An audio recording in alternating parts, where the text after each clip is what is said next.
sweep Western Canada. Scotty Barnes is an all-star. Alcaraz gets the career slam at the Aussie Open. Carter gets a statue. The Olympics are here, and it's finally Super Bowl weekend. Go Pats! Hello and welcome back to the House That Happened, sponsored by Shoey's Bar and Grill, the only place to be in suburban Etobicoke. Voted 4 times the best dive bar in all the GTA. It's #1 in our hearts. It's the Phoenix rising from the ashes. Give us a like, please comment, and please subscribe. It really helps us out. Hi, I'm Andrew Milani. Hi, my name is Cruz, and I'm sure that intro was inspired by Andreas Bocelli there. That was most outstanding, outrageous. I could hear the timbre in your voice. I can't wait to hear the playback. No! There you go. And not only that, it's also because, and Zach, if you're going to listen to the opening, there's what I'm telling you, another Pats guy sitting right beside me. Now you only got one more sleep, son. This is like Christmas. Got to shout out to my boy. It's like Christmas. I talked to him last night, and he's ready to go. I'm not going to say anything about what he's wearing, but he's doubling down on his New England gear and shit like that. And I got I got a Gronkowski shirt. Okay. I can't wear a Brady shirt. I can't wear a Brady Why shirt. not? He's your guy. I know, but it's just like, you heard what Brady said, but we'll get to that later. Well, I mean, he's an owner of another team now. Oh, yeah, and he has his own an analyst on a thing. I thought he was, and he's also trying to hire away the coordinator from the Seahawks, so he doesn't want to upset him. I'm also looking at the fact that he's very UN in his answers, so to speak. You know what I mean? How was your week? Pretty good. I'm happy it's the weekend, though. Always, you know what I mean? Well, every day is Halloween. Every day is the weekend. You know, whatever I want it to be on a given day. But I thought it was fun this week because I went around the dial just to watch all the most entertaining, preposterous, and funny shit you can see in a Super Bowl week being broadcast about anything at any time. You know what I mean? Oh, well, I mean, media week is always a bit of a circus. Oh, yeah, it is. And you just see, and the hard sell's cool. And not only that, not just the hard sell, it's like you realize how much this thing called gambling has taken its hold on society. Just recently? Last 10 minutes, I would say. At least I think with football, it's been a little longer than that. Last week. But, I don't remember getting those little slips off the back of coffee trucks to bet on football games, you mean? Like that long? Even on, there's the Simpsons episode where Homer's using Lisa to help bet on football games. Actually, that's a Super Bowl related one, so I guess it does fit. On the commentary for that one, the behind the scenes, the writers are saying they were all betting. Then they were saying the bookie would take them out to dinner at the end of the season. Oh yeah, exactly. Because he stole all their money. That's just the way it was. But in any event, it's a good week. I'm really looking forward to the game. And you know what? Well, we'll talk about it when we get there after the shout-outs, but there's a few things to be said about the Super Bowl. But you know what? I'm glad they take 2 weeks off. When I was a little younger, I used to say no, but the more you hear about it when it comes to Super Bowl, they got to take 2 weeks off. Well, it didn't used to always be like that. This is in the 70s that became a thing, 80s? Yeah, something like that. Yeah. It was always 1 week. But they realized with the pomp and circumstances, getting the guys ready, I do agree with this. I hope it doesn't rain in Santa Clara, but we'll worry about that when we talk about our Super Bowl preview. Yeah, but you need the 2 weeks. Get everyone healthy. Make sure everyone's ready to go. It's the big game. The world's watching. Of course, yes. Or at least North America is watching, and then the rest of the world's watching the halftime show. Yeah. Whatever the case. But it's un-American, the halftime show, but whatever. I guess we'll get to shout-outs? Yeah, sure. An unfortunate one to start. Southern Alberta Mustangs bus 3 junior players died on Monday. Cameron Casorso, JJ Wright, both 18, and Caden Fine, who was 17. God bless them and the families. I always say this. I was saying it to you the other night. I said the weight of this shit hits as I get older even more, considering the personal circumstances that I've already had to deal with. People, you won't understand the weight that these families will have to deal with. That's on their shoulders right now. God bless them and their families, because the families are here, the ones that got to live with it now, and it's just super sad. Super, super sad. Let's hope we don't have too much more of that in this year 2026. Agreed. I have an anti-shout-out. Tate McRae, Canadian pop star doing commercials for Team USA. A sincere fuck you from the House That Happens. Yeah, we got that. I just said I looked at it a little bit more, and I couldn't find. You can't say anything about it. How much money did she get? Well, probably more She than got a couple buck. bucks. You can't say that, but she got a. But was there non-disclosure? I couldn't really find anyone said. What do you mean? Oh, but like none of that's ever really disclosed. Exactly, but she got a bag full, and you know what? Like you said, backtracking on it is bullshit. Oh, that's the worst. You already did it. You know what I mean? Don't backtrack now. You already did it. You made your money. Go stand in the corner and shut up. You know what I mean? It's like, you know what, I always say this, and I finally get to say this on air. Mike, if you listen closely, you say that. It's like what used to bug me about Neil Young. And Neil Young's always at the San Jose Sharks games, eh? Sure. He's at a hockey game, right? You know, and then he barks about Canada from California. Yeah. The guy hasn't lived in Canada since 1967, people. And then he sits in California up on his hill with a barn that's a speaker, I hear, which must be pretty badass. And then tells how Canada should be. Come on, Neil. Yeah, that's bullshit. Yes, her too. Yeah, no, I agree. We won't be buying her records or going to her concerts. No, unfortunately, her concert tickets are actually insane. So, are they? Yeah, like last year, I was looking at potentially going because like I was impressed with like what she did at the NHL All-Star game. Right. I was impressed with her performance on SNL. Tickets, I was like, okay, no way. Like you're paying like not quite Lady Gaga prices, but like. That's insane. Yeah, it was a lot. I'm like, okay, maybe not worth it. Is this all because she's going out with Jack Hughes? Like, I don't know what the deal is. I'm just saying, so what? But the thing is, I really feel for you guys is that the price of tickets these days are, you can't go anywhere without anything costing you. Oh yeah, $2 bills, yeah. $1.50 $2 bills if you're gonna go. It's just insane. And well, luckily I'm not that big of a concert guy, so. Oh, I am, but I've slowed down on it. Thank God my son got me my Christmas present. We'll talk about that when it gets closer to the date. In any event, my loving wife Gail had showed somebody else online the tickets, like when we were going to see Rush in the 70s, and the tickets were $650, $750. And considering what we're going to pay, what we paid this summer to go. That's like looking at the tickets for the very first Super Bowl were like dirt cheap. Oh yeah, and you know it didn't sell out. No, it didn't sell out. True. Think about that. It didn't sell out. You know what I mean? It was looked at as a gimmick back then, I think. Right? Yeah. Well, not only that, nobody gave the league any respect. Well, the AFL. Yeah. Nobody gave any, and that's why Joe Namath is the iconic mofo that he is. Super Bowl III. Yes, and he beat a team that was supposed to be the monster team to come now. Yeah, the Colts. And they did win later, but they said, you ever talk to those guys? They all went to their grave going, we let Namath beat us. Damn. In any event. Yeah, but and then Super Bowl IV maybe even more important because it proved that 3 wasn't a fluke because Kansas City beat Minnesota. Yeah, with we're gonna meticulate this down the field, and what was the quarterback? Hank Stram was the coach, and Len Dawson was the quarterback, I believe. Yep. I got 2 more shout-outs. How about you? I just got one more little shout-out that I wish I could have done a couple of days ago. We didn't get it quick enough. First of all, to Paul Semenuk, our good buddy. He does listen to the show all the time. He just turned 40. Paul, it would be remiss if I didn't shout out to you on your 40th birthday. And he's a good dad, bringing up that girl and that boy really well. Lovely wife, Sarah. Happy 40th birthday, Paul.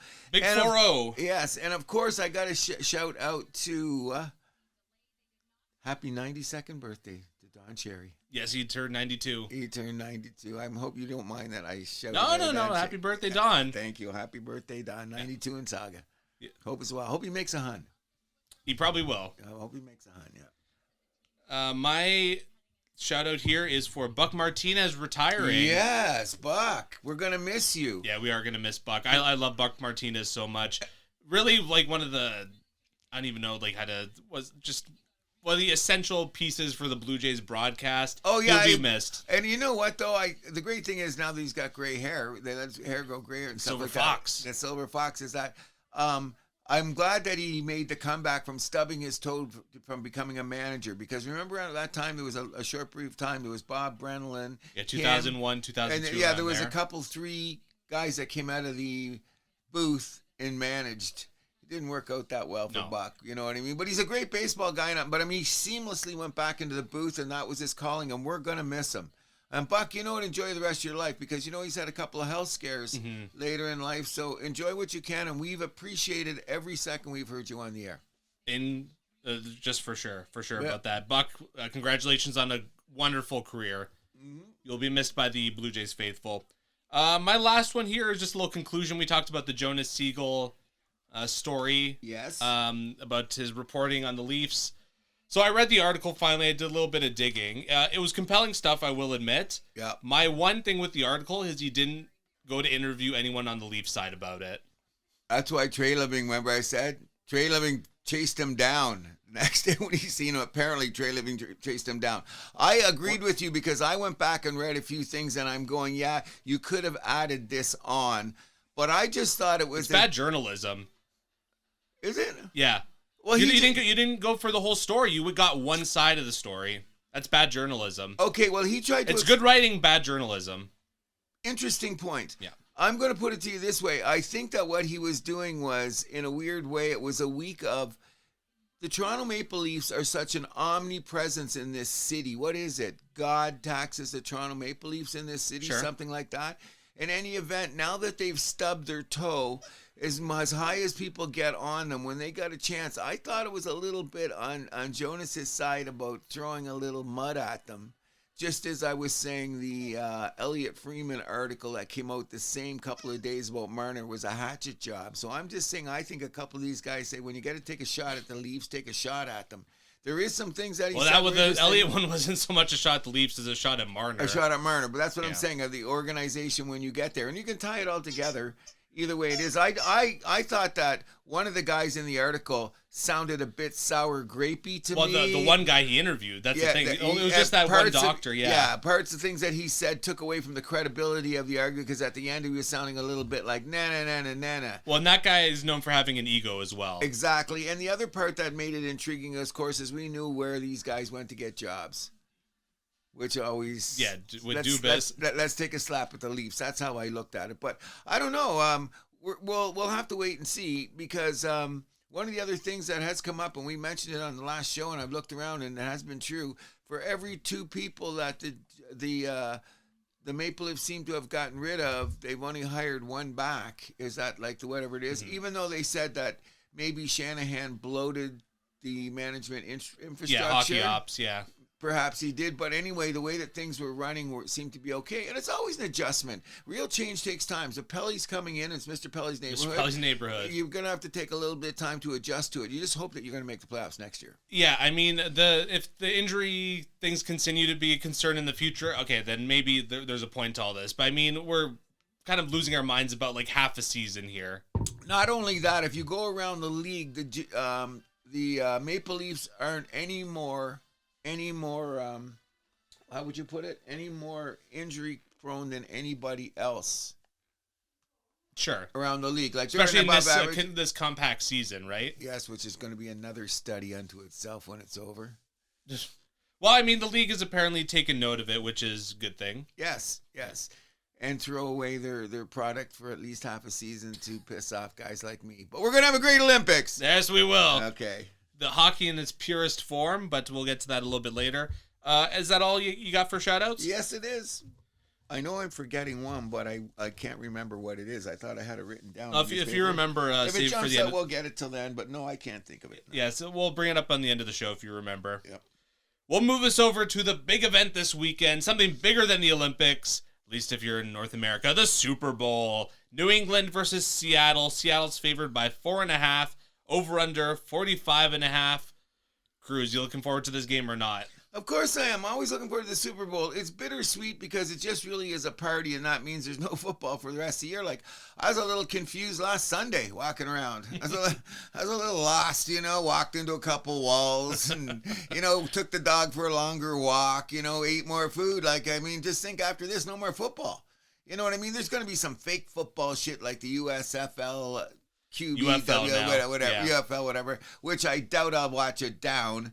But well, we got the CFL in the summer. Yeah, that'll be that's always a good warm up. That's a good appetizer. Yes, I am looking forward to the game in this respect. It seems over the years that the teams that have some of the lesser names at the time sometimes have the bigger games. Now let's go back to 20 years ago when the first time New England won with the Brady.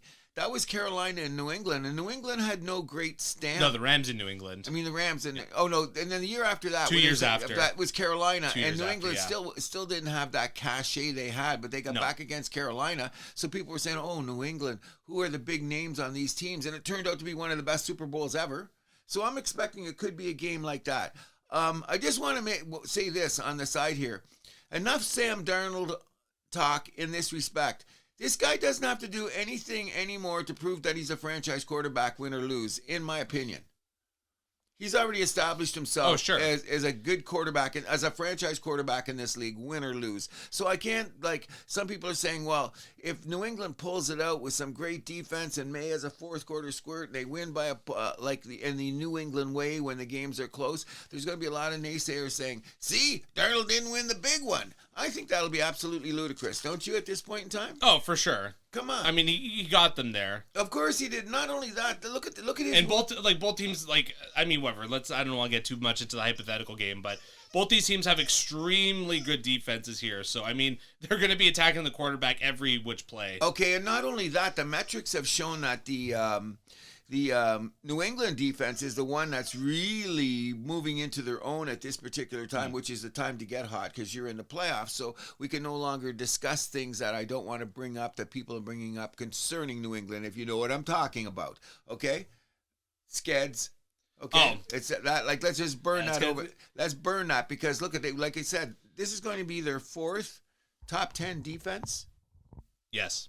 That they're going to play. Well, what about their defense? Their defensive metrics have been equal to any of those teams that they played in the playoffs. So they only held teams to their opponents to 28 points all playoffs? Something like that. So it's going to be very interesting to see. And everyone's saying it's going to be, everyone's saying bet in the under. That's when I go, every time you say that, maybe you should go over. You know, I can't see because the over-under is 45, isn't it? 45 and a half. 45 and a half. That's a funny score because if you see it's say it's 24-21, which is reasonable, that's 44 points. 45 points. It's still the under. It's still the under at 45 and a half. Who's smarter than Vegas? Nobody. Okay, so that's what I'm saying. So you're going to look at it from that point of view. And if Sam Darnold loses 24-21, that does not take away from the fact that he's a franchise quarterback. So can we put that to rest? To bed. He's a very good quarterback. I don't know if I'm going to put him up with the elites, but okay. Minnesota fired their general manager. That's still so weird. Okay, well now I think that was an overreaction. Oh, definitely is. But part of it is look at Sam Darnold in Seattle. We had him. Kevin O'Connell was just as much part of that as he was. Oh, I agree. I just think they had needed someone to fall on the sword, so they picked him. But it's unfortunate. That's Minnesota's pattern. Good one year, bad the other. You're going to have a bottom of the. You're going to have a last place schedule next year, so Minnesota will compete again. That's a Minnesota problem. Exactly. So, but I just want to say, I've heard, I've watched a lot of this shit. It's fun to watch this week. The over whatever for 60 minutes. The amount of time spent talking about every angle of 60 minutes is just hilarious. Well, and there's still some aspects that I think are being under-talked about, believe it or not. Such as? The experience factor with the Patriots, which the Seahawks do not have. Okay. Well, New England's got a couple guys that have been there, done that before. In what respect? Vrabel's been to the Super Bowl. McDaniels have been to the Super Bowl multiple times. Okay, and then they've got a few guys that are what they're saying in the House of New England. You got to get down to the trainers and people that work in the building. Well, some of those people are career workers for. That's true too. So that they got that vibe going on, and seems like old times are you like to say, evil empire 2.0. The first order. There you go. Yeah. So here we go. So I'm sure Seattle has some of those guys too, but it's way different when it's the leadership group that are the guys barking out the orders have been there and are telling you what to expect. I agree and that's going to be it. And you know what, it's so interesting because there's 1,001 ways to look at this Super Bowl, especially as you're a player. What do you do? How do you work this out? I heard different guys were talking about it. Let's look at it from the Luke Wilson perspective. He won the Super Bowl in his very first season. Okay, that's true. And then he lost that horrific one in his second season, yes, and never got back or never really got a good run again at getting out of Super Bowl. Yeah, that was the Seahawks. They had the 2-year window basically. And he said, when you got there, he goes, you were so motivated this way. Then you heard George Kittle, who has been to 2 and hasn't won. He says, I've handled it 2 different ways and it didn't matter. He goes, I tried to stay away from everything. Then I tried to be connected to everything. And what ended up happening? Stanley's attacking me. That's what's happening. Oh, yeah. Okay, Stanley, get out of here. Hey, Stanley, you bear, man. Holy, come on. Stanley, come here. Here. Come here. Look at that face. Here. Come here. That's what he likes. He's going to be there forever. I know. Anyways, we'll get back to it. And not only that, when we bring out the camera, we'll get these Stanley shots in here. Come over here. Got to have like a Stanley cam. There's like just a camera like you tie in his collar to just see his point of view. Yes. Oh, and that. But anyways, where were we? We were talking about Sam Darnold. Well, we were talking about the experience. Oh yeah, the experience. Too. Yeah, the George Kittle thing. What he had to say as opposed to Wilson, and then I think there was a guy, Robert Turbin said something else, and then Drew Brees even said every guy goes, it's an individual thing, and you can't explain it until you're there. Sure. So then when guys with the older guys would say that, they would say they were right, because once it's over, now when the new guy asks me, how do you explain it to him? I can't explain it to him because you got to experience it. It's a weird dichotomy, but cool. Sure. Guys talking about it, I'm really looking forward to the game, though. I think it's going to be a chess match. I think so, too. You know Defense what I mean? is going to rule. You know what I mean? But I expect when we talk about our props, we'll save that predictions and stuff for the end. Anything like broad strokes you want to discuss for the Super Bowl before we move on to other league business? I really hope that I'm of the school that, okay, the weather's supposed to be fine. Okay, the weather's supposed to be fine, but they're in Santa Clara. There could be a rain front coming over. I don't hope no rain comes in. Like, remember when Prince did the Super Bowl at the beginning of the half, it was all rainy and shit? Like, okay, if that happens, it happens. But I really like a Super Bowl when it's in the sunshine or in the dome, so we have no talk about slippery balls or it's a little too cold. Or nah. That's football, though. I agree, but now that we got to the Super Bowl, you waited 2 weeks to have the game. You're making everything was okay. So if you've gone that far to preserve the excellence of the game, I don't want weather to be part of it. I mean, that's what happens when you have it in San Francisco. The weather's a little bit more unpredictable there. Yeah, a little cold at times. That's what they're saying. They're not sure. It could be a great night. It could not be a great night. You know what I mean? I don't want that. I don't want that for my Super Bowl. I'll take SoFi. I'll take Jerry's World. I'll take Arizona. I'll take Miami. I'll take Tampa. Well, they're all in the loop. They're all in the rotation. So come back. So San Francisco, please hold up the weather. That's the one thing that I'm thinking about. You know what I mean? For around the league, so we had our Hall of Fame inductions announced. So Drew Brees, Larry Fitzgerald, both going in as first ballot guys. Luke Kuechly, Adam Vinatieri, and Roger Craig all going in. So very good class. I'd say an excellent class. Now, this is what's really funny when you're getting older and you've been watching football. It's not that I always say that, but let's put it in perspective here. I've heard a few people say, oh man, I seen some Roger Craig highlights. I didn't know with the high stepping and the running. And I'd be thinking to myself, that's Roger Craig. But when you watch him in real time, you always thought he was like his performances looked Hall of Fame-ish till he blew out his knee. Okay, like he was Marshall Faulk before Marshall Faulk. Or whatever. He was the best Marshall Faulk up there. Didn't he win Super Bowls? He was on the last 2 Super Bowls, or was he on 3? Anyways, Roger Craig was probably one of the preeminent backs in the league. Now, I never thought, why did it take him so long to get in there? I think it's basically due to the Terrell Davis thing, where everybody campaigned so long to get on because Terrell Davis' career was not long. And they said, if he just played a little bit longer, because I think Craig only played 7 seasons, right? Here it says 11 seasons. 11, but 3 but Super Bowls, Offensive Player of the Year, First Team All-Pro, 4 Pro Bowls. But if you see the last 3 or 4 years that it was less games and less productive, his knee was never the same. He wasn't. Sure. But when he was playing in his time, my point being is this, it's really funny now is you know how long you've been watching football. When people say, I've never seen Roger Craig do that. And you realize all those games that you did see him play, and you always say, that's the best football player in the league. You know, at times you'd be playing, you'd watch the game, and you'd look and say, like last year, like a Saquon Barkley year. Right. Roger Craig would do that. He was freaking amazing. Even Joe Montana was saying on one of the shows this week, he goes, and you know how great it was? He goes, for my stats, he goes, look who I had. He goes, you know those plays? I threw the flea flicker over to Roger Craig. I threw the ball 90 yards. He went 70. Then in the second quarter, I threw him another 10-yard flare, and he went 74. Look at my line. 3 passes, 160 yards. Looks good on the score sheet, but what did I do? I threw a flare. Went 80 yards, you know. That's how good Roger Craig was. So congratulations. Do you think they're all good? Like, I think Larry Fitz, 100% first ballot. Yeah. Drew Brees, 100% first ballot. Kuechly was a guy who I was telling you would get in. You were like, I don't know. I don't know either, but he only played 8 years, but like for those 8 years, he was like the best linebacker in the league. He was pretty damn good. When I highlight, it was just something. I was never a Carolina guy. Never was that. I was never a fan. Like he wasn't my kind of guy. Maybe that's what it is. But yes, is he a Hall of Famer? Well, ironic that you're getting mad at guys for bias then. No, I'm not really biased. I'm not saying that. In my eye you just test, admitted that you're biased against him. How do I? Let me rephrase it this way. Not that I was biased against him. I'm just saying when I seen him, my eye test said he was very good, but he didn't always jump out at me like a J.J. Watt or a Lawrence Taylor or a Singletary or Fred Warner. Fred Warner jumps off the screen more than Kuechly did. But you know what he was? He was the smartest player on the field. Mm-hmm. So sometimes he made plays so instinctively or whatever. Like he just shut it down. You'd have to look again and go, that was that guy. So does he deserve to be in there? Yes. Of course he does. Was I the guy that we first one voting for him? Probably not. But he's going to get there. And that's what I'm saying, which will end on this thing is that to say about first ballot and not, there's been a lot of talk about what has happened with the fact that suddenly we were talking last week why Robert Kraft was trying to last week it was Belichick, and now we found out Robert Kraft isn't getting in either. So that just kills my theory about somebody not liking somebody else. But what if they both get voted in the same time next year?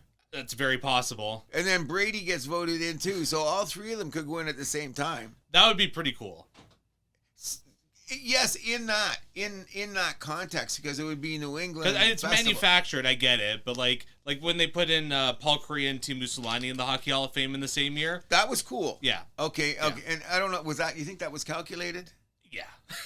Okay. Especially the Hockey Hall of Fame, we know it's a boys' club. Okay. Oh, we'll get to that later. But anyways, the bottom line is, what makes me think about it is we do not know how bad the breakup was. We're smelling it now. Like we said last week, I did not know the breakup between Kraft and Belichick was as bad as it was.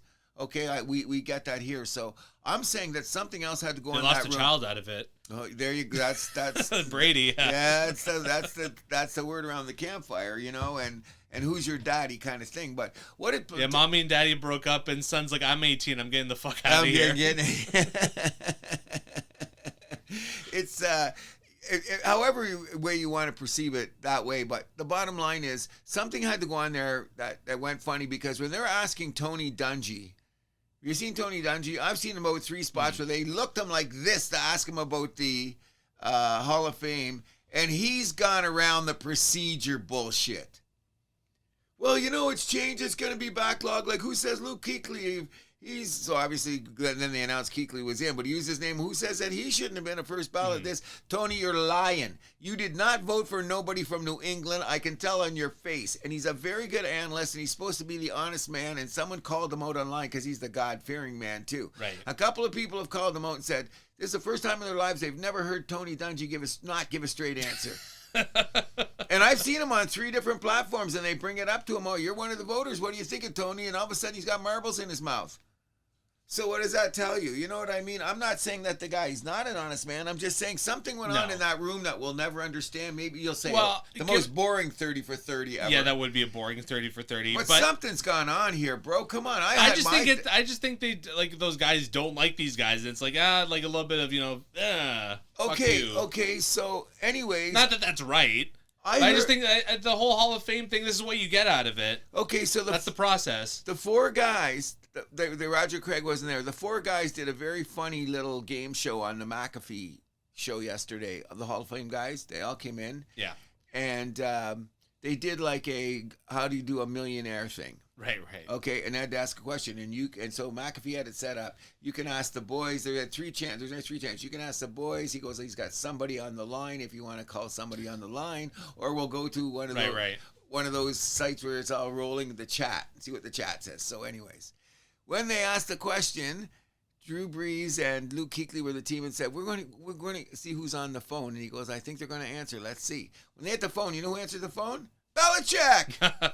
It was just great television, and they alluded to the fact, like, who's the first ballot, and Belichick was laughing. They were making jokes about it, but when they went away, Vinatieri was the one that put the period on the sentence that basically said, if that guy's not, and Breeze and the guys are going,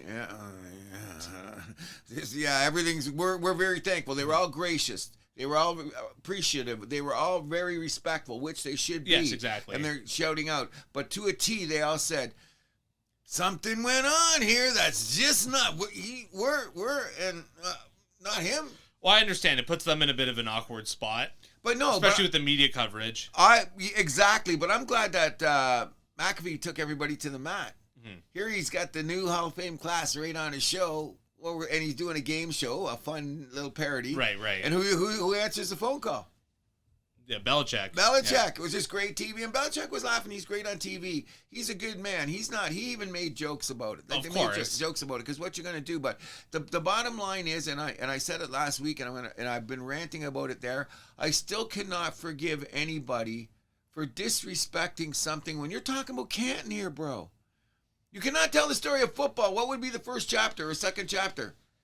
They'll get it. But we'll put him over there. Because Milani here is going, one day I'm going to go to that place in Canton where they have plaques on the wall. On bus. They got bus and glass. Okay, you're going to go to the bus and glass place, right? Okay, sure. That's all you want to say about that? Definitely, but congratulations to the guys that got in. Just remember, and everyone, this is a historic point. As we were saying the last week and this week, this is a historic. What do you call it? A road, a sign in the road, a crossroads, or whatever you want to call it.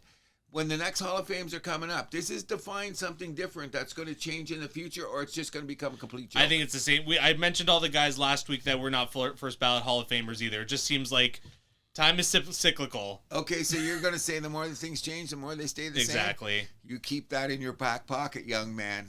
I know. I've said that to you before, and you've completely dissed me on things. When I say some things change, no, Cruz, it's not going to be that way. Okay, just remember. Well, this way is going to be like that. You keep that in your back pocket, and our listeners know what I'm talking about. I don't know what you're talking about. I've said that before. The more the things change. About what, though? I can't off the top of my head, but I'm going to go back on some shows, and I'm going to rake through it, and I wish I could. I'm still waiting for you to do that. I can't. I don't know how to do. Like I listen, I go, that'd be good, but what Personal assistant. Anyways, so the word is that Seahawks offensive coordinator Clint Kubiak is expected to be named head coach of the Raiders after the Super Bowl. So perhaps that's the reason why Brady's been so on the fence. Although apparently yesterday he was kind of bullied into rooting for the Patriots. Oh, deep down he is inside. But listen, you know what? But he was very non-committal. And then I think Will Fork and some of the other old school Patriots guys were like, "Nah, man, plant your flag." Oh yeah, exactly. Oh no. Well, he's an owner of another team, so I mean, and he's a football analyst. You got to put this all into perspective because here's what's going to happen. I forget who said it. They put it in perfect perspective. Next year is Fox got the Super Bowl? No, they had it last year. Oh, they had it last year? So CBS is going to have it next year. Brady, so 2 years Did Brady Fox. do the Super Bowl last year? Yeah, he did. Oh, yeah, that's right. Okay, so they say whenever their cycle comes up again, okay, so now Brady's in there and New England is going to go in there. First thing they're going to say is he's going to be a freaking biased homer, the whole 9 yards. So then when he does try to be as unbiased as he possibly can, they throw rocks at him anyway, so the guy can't win. Oh, he's Brady. Oh, it's a lose-lose situation. No, Brady never loses, but, I mean, the bottom line is, who cares? Well, he was bullied into decision, so he kind of did lose. Oh, a bit, okay. But, I mean, Brady's Brady, and he's doing what he's doing. Thinking of bringing Kubiak to the Raiders, Brady's been talking to him on the side, they were saying extensively, and it does look like Mendoza from Illinois is going to be the first quarterback drafted. Indiana is going to be drafted because he, too, was on the McAfee show. We'll see about the Raiders. This team is such a joke. Okay, but since they made the Super Bowl in the time that they lost to the Buccaneers, guess how many times they've made the playoffs? 1. 2. Oh, it's 2? Yeah. Okay, 2. So that's pretty pathetic. It's bad. Okay. The Raiders used to be the team in Madden that when we used to do random teams, it'd be the Raiders re-roll. It's oh no, I can't play as them. I understand that, but you know that these people are talking all the time, okay? Because when you hear what they're talking about Kubiak, you hear about Brady being quiet, and then you hear the Mendoza kid who was also on McAfee, and he's jumping up and down about playing in the NFL. Of course. What he's doing, but he's also hinting at the fact that, we've done the Kubiak offense over here. He said that out of his mouth. Sure. So if he's saying the Kubiak offense already, I don't need an interpreter to say people have been talking all down the line. It's just you got to wait till the appropriate time and you go, okay, here you are. Yeah, it's an open secret. Yes, right? Exactly. So speak. And then you get a little time where he's saying about going to the combine and throwing. And he said, The big problem with that is he goes, they can make you look bad right away. He goes, you go in there and what you're going to do is you're going to start throwing it around to different people you don't know. He said that's why the pro day is way better. Because he says this is the offenses what I was doing when I was in stride. Yeah, so if you don't know, like, pro day is basically when, like, the players, management, or whatever, they set up their own thing where it's like, hey, he's thrown to his old college guys. Like, a little bit more familiarity there. Like, oh, this is what he can really do if he knows the system and knows, the players and blah, blah, blah, blah, And blah. I never really thought about that till now, but it does make sense. You know what I mean? But then again, a guy came back with the retraction, and you get a guy in there that hits every throw with 6 guys he's never thrown it to before. Isn't that impressive? Agreed. So to me, I understand what he's saying, but at the same time, I'm going, If I was one of these guys, I'd go to the combine, but I'd also have my own pro day. Oh, 100%. Yeah. That's what they say the whole thing is. But then the agents get involved, and the agents start telling them, well, maybe you shouldn't do this, and you shouldn't do that. But they should learn by now because they all got NIL money. Sure. So they know how the game is played. The Cardinals are hiring the Rams offensive coordinator Mike LaFleur as their head coach. So there'll be another set of brothers coaching in the NFL. That's right. That's interesting. You know what I mean? He's a little bit younger, right? I think so. Whatever, but he's got the same demeanor. Well, they're brothers. Yeah. You see him, they're the same demeanor. I don't know, like, they were saying that was one of the least attractive jobs of the 10. Oh, hell yeah. I wouldn't want to coach for the Cardinals. Well, what if Kyler Murray comes back and becomes Kyler Murray, first-round draft pick? They had some defense in Arizona. Agreed, but the offense is a mess. Who's going to throw the ball? I don't know. You bring back Kyler and get somebody else. You can't throw him away that soon. We've been proving it. I don't know. Kyler Murray's been giving... How many years has he been in the league? This will be his 5th year, I think, or 6th. Yeah, and it's been diminishing returns, it feels like. I think part of it has to do with injuries, personally, but that's... I don't know about that. Whatever the case. Very underwhelming. Yes, his career has been underwhelming, so to speak. But the good thing about Arizona is that they have those little villa houses on the sideline. Oh yeah. They're whatever, $1 million to rent during the game. But remember That's this. Insane. It is, but it's kind of cool. Great, what do you call it? Good commerce. Sure. But in any event, there is only 32 jobs. Oh, for sure. But you got to be careful because the wrong job can derail your career. I heard Matt Ryan say that sometimes, they were asking him, he hired Stefanski, okay? And they said, well, look, what about, sometimes they say, oh, it goes around in circles. Oh, you get a retread. And he says, not necessarily. Some coaches sometimes do better in their second or third chances because the experiences they've gained along the way is to do it. So when you see a coach having some success already, all right, and then things go bad, you got to take the good with the bad and bring them on and add it on. You could get a better coach. What did we just talk about previously when they were dragging Andy Reid's dick in the dirt when he was in Philadelphia? How did that work out? You know what I mean? So sometime about that, and that's a bigger track record than most people had. Sure. If he had it ended in Philadelphia, it'd probably still be a Hall of Fame coach. I agree. You know what I'm saying? But Matt Ryan made an interesting point. You got to learn along the way. This is the NFL. You know what I mean? You're running an operation. You're the CEO, which seems to be the big word nowadays. Your coach has got to be a CEO, so to speak. So 32 jobs. I would say more of a COO. Okay. The GM's the CEO.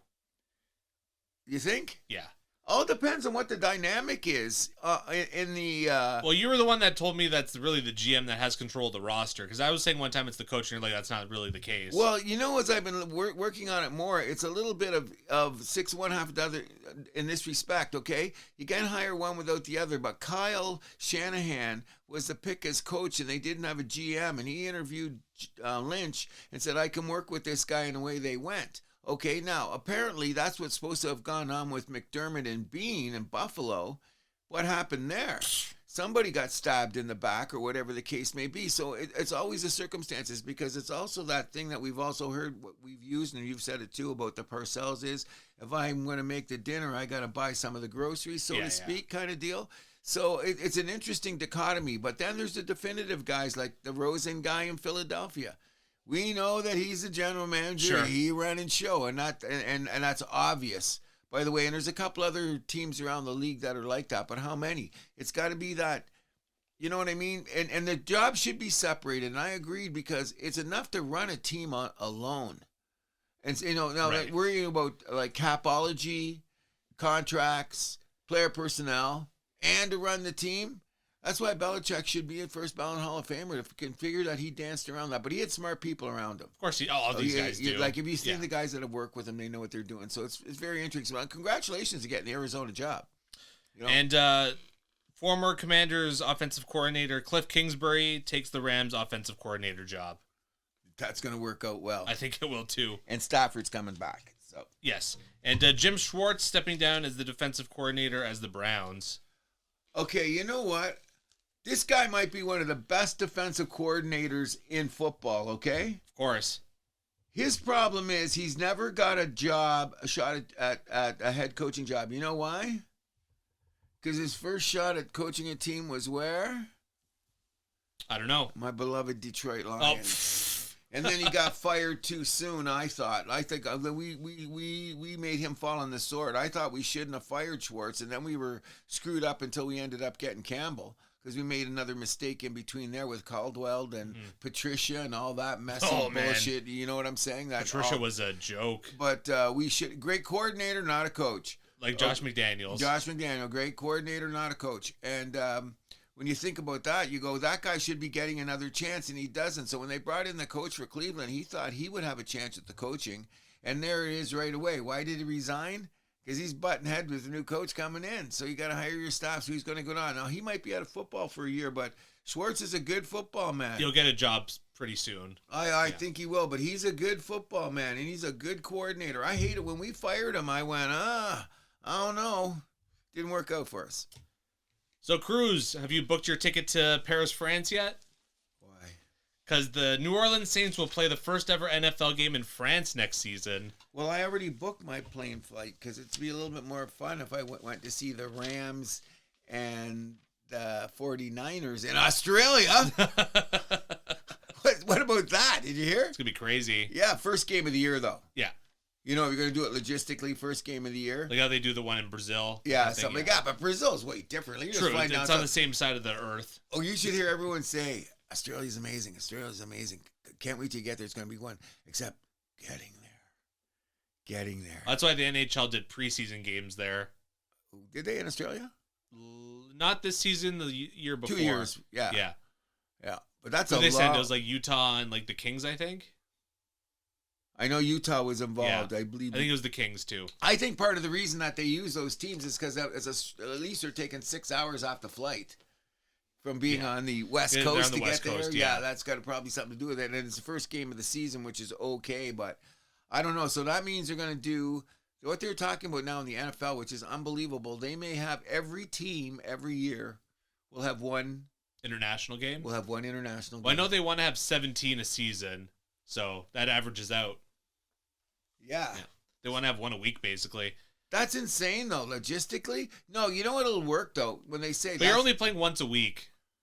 So but now you're usually going from let's for example your NFC East team where you're staying in your vicinity. You might get to LA. Now you got to go to Madrid or you got to go to wherever because Saudi Arabia is going to want their game. Saudi Arabia is going to want their game. They'll pay for anything to do that. I don't know if the NFL is going to go for that, though. Anyways, they say that there is people that are really talking about, like, Australia could be a big foothold because people are really, because the guys that make it as kickers and the Aussie rule football guys that made it over, so there is some kind of, like, a chance for that to opening up there. But wait a second here. What's the population of Australia? I don't know offhand. 30-some million. So how big of a market is it? Just a chance for them to grow the game. I think they view it as an investment more than anything. I agree, but so how come they never bring up Canada? Because we know we're bought and sold. Exactly. You know what I mean? When you think about it, we ever hear about the Canadian? We're 41 million. Like they're doing all the populations during. Well, I think the Bills and Toronto series left a sour taste in people's mouths. Oh, that was just look at one old guy hoodwinked the other old guy. That's basically what down there. But my point is, you never talk about the NFL ever talking about their place in Canada. Or who's they have their place in Canada. No, they own it. Yeah, exactly. But that's what I'm saying. With all this shit going on, when is Toronto going to get a team? Never. Oh. So we had the NFL awards, the honors a couple of nights ago. Myles Garrett, Defensive Player of the Year for the second time in 3 years. Of course, with the sacks record, it had to go to him. Unanimous winner of it. Yes. As well. McMillan on Carolina was Offensive Rookie of the Year, well deserving from the wide receiver. Mike Vrabel, Coach of the Year. But you should also talk about Defensive Rookie of the Year. I'm getting to it. I'm getting to it. Mike Vrabel, he was very deserving. 4-13 to the Super Bowl. Done.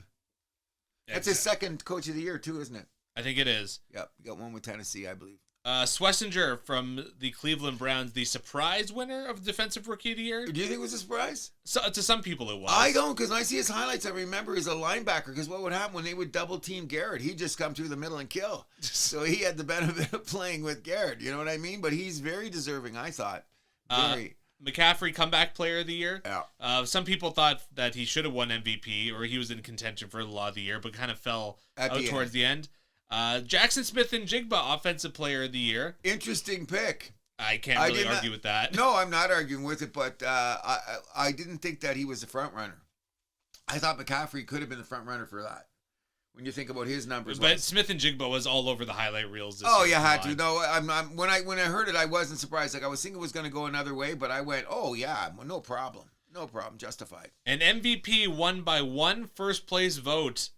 Your boy, Matt Stafford. That's just the way it had to be. And if that idiot wanted to vote for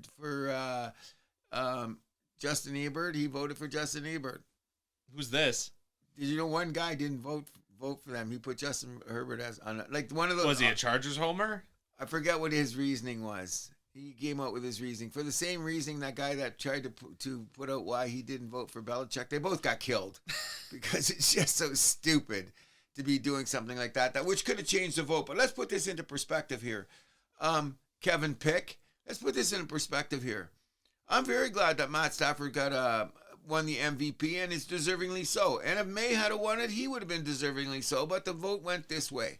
With that being said, we're talking about ballots in Hall of Fame. This has got to make Matt Stafford, he has to be considered a first ballot Hall of Famer. Okay, look, Drew Brees is in there, isn't he? What did Drew Brees do that Stafford didn't? True. Okay, and not only that, Stafford's numbers are even better. Stafford doesn't have a Super Bowl MVP, though. What's that? Stafford doesn't have a Super Bowl MVP. That's both. Well, he'll get it next year.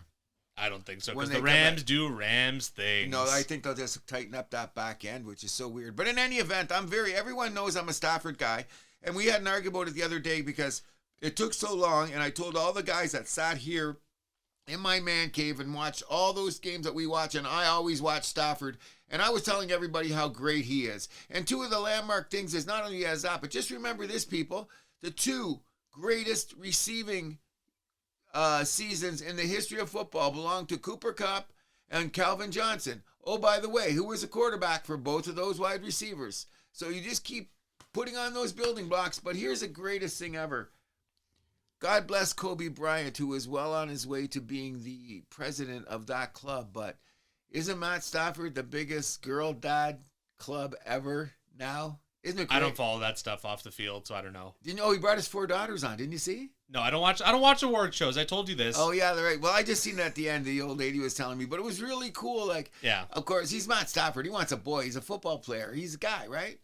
Nah, man, I got 4 girls. I thought it was so cool. I'm sure he's a proud dad. Yeah, well, he's very, but I mean, it was very cool for, like, to be in this position at his age, to go through everything that he's gone through, and suddenly when he brought it up, who did he share it with? His 4 girls? I thought it was just amazing. First ballot Hall of Fame, everybody. That's what I got to say.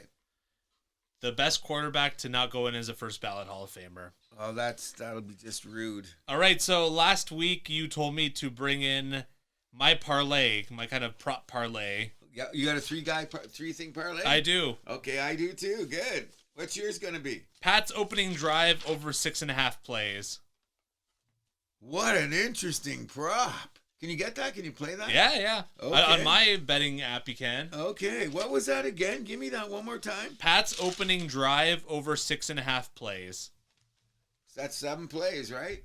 Wow. That's money if it comes in, right? Wow. Okay, go ahead. Coin flip tails, Gatorade blue. Oh, you're weak. Those are all weak. Okay. I'll tell you what, you're gonna like my parlays. My first parlay is wide receiver, Hunter Henry, over under, what is it? 20 some yards, 39 yards. Okay. Where is it here? Oh, I got it written down here somewhere.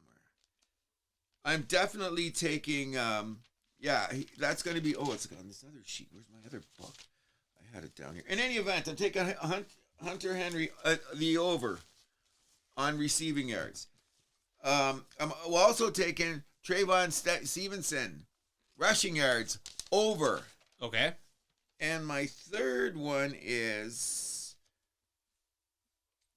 I'm taking JSN under receiving yards. So that's my parlay. All right. So did you get that? JSN 93.5 is the over under. I'm taking him under. Stevenson, it's 48.5 is over under. I'm taking him. And Hunter is 39 yards. Hunter Henry, 39 yards. He could get that on one catch. Right? Yeah. And he's been the second go-to guy. He's been the guy. Now, everyone, the best money is that, what's that guy's name? Booty? Yeah. Booty? No, he's good money on the over. Do you see his money on the over? I think it's plus whatever. If he goes over, you put it on there, which I might do. But that's my mini parlay. All right. So then I got a bunch of props here for both of us. Ready? Okay. Yes, I am. First offensive play of the game, run or pass. I'm going to say run. I'm going to say pass. First accepted penalty against. I'm going to say it's against Seattle. Oh, no, definitely New England. Okay. Oh, you mean accepted? So you mean Seattle, the penalty will be against Seattle? Yeah. No, I say this because Vrabel will have them going, So you're sticking with New England? I'm sticking with New England, yeah. First score, touchdown, field goal, or safety? I'm going to say field goal. I'm going to say field goal, too. I think field goals will be at a premium. First team to call a timeout, Seattle. No. New England? Yeah, I'll say New England. First team to score a touchdown. I'm going to say New England. I'll go with that. A score in the final 2 minutes of the first half. I'm going to say yes. So it could be a touchdown. No. Could be a field goal. No? No. Drake May passing yards. Over under 220 and a half. I'm going to say under. Oh,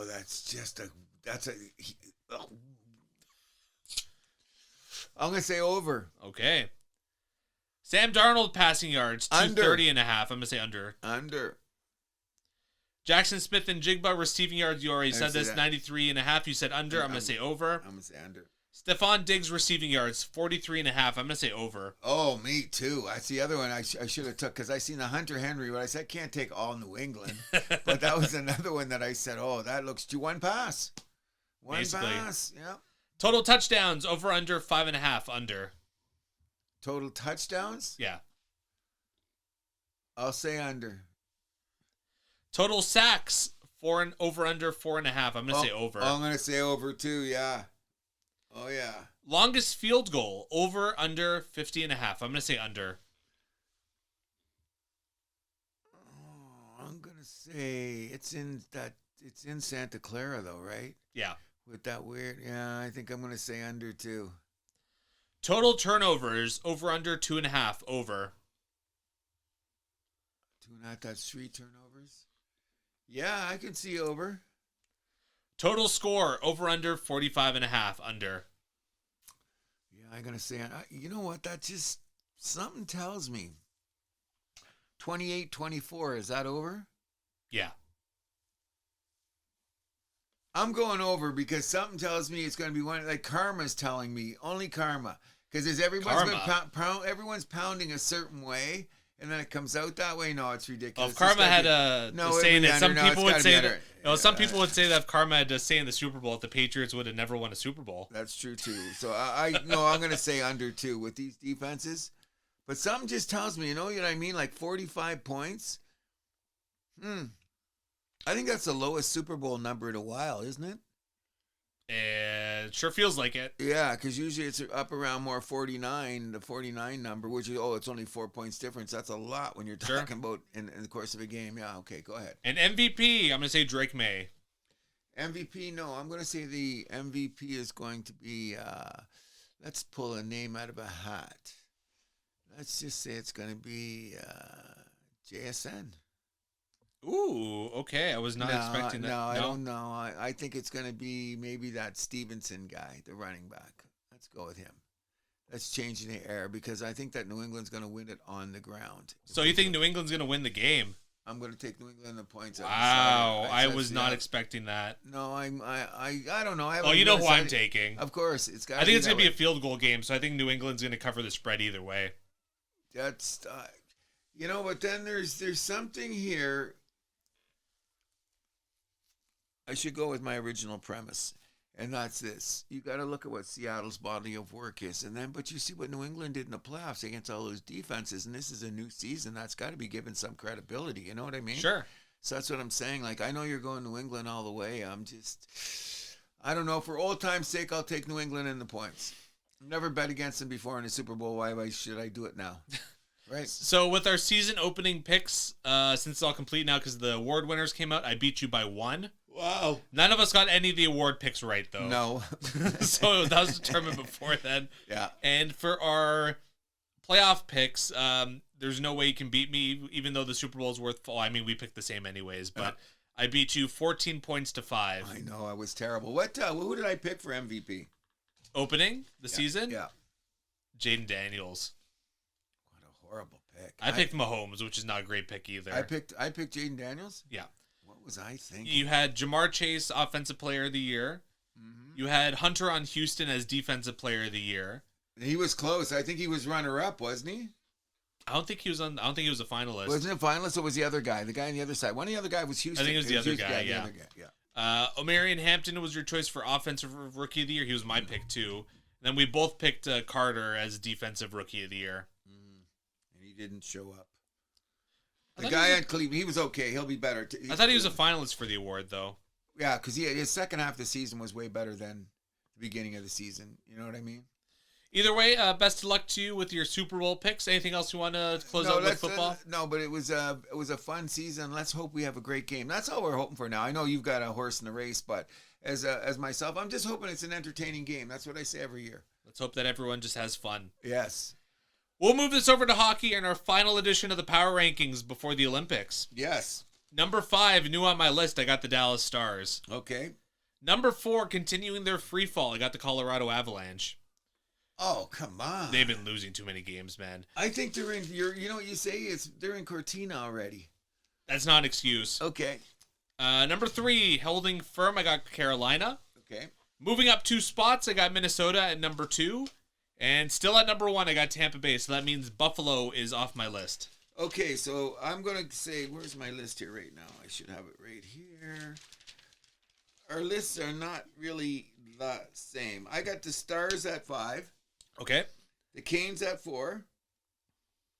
Wild at 3.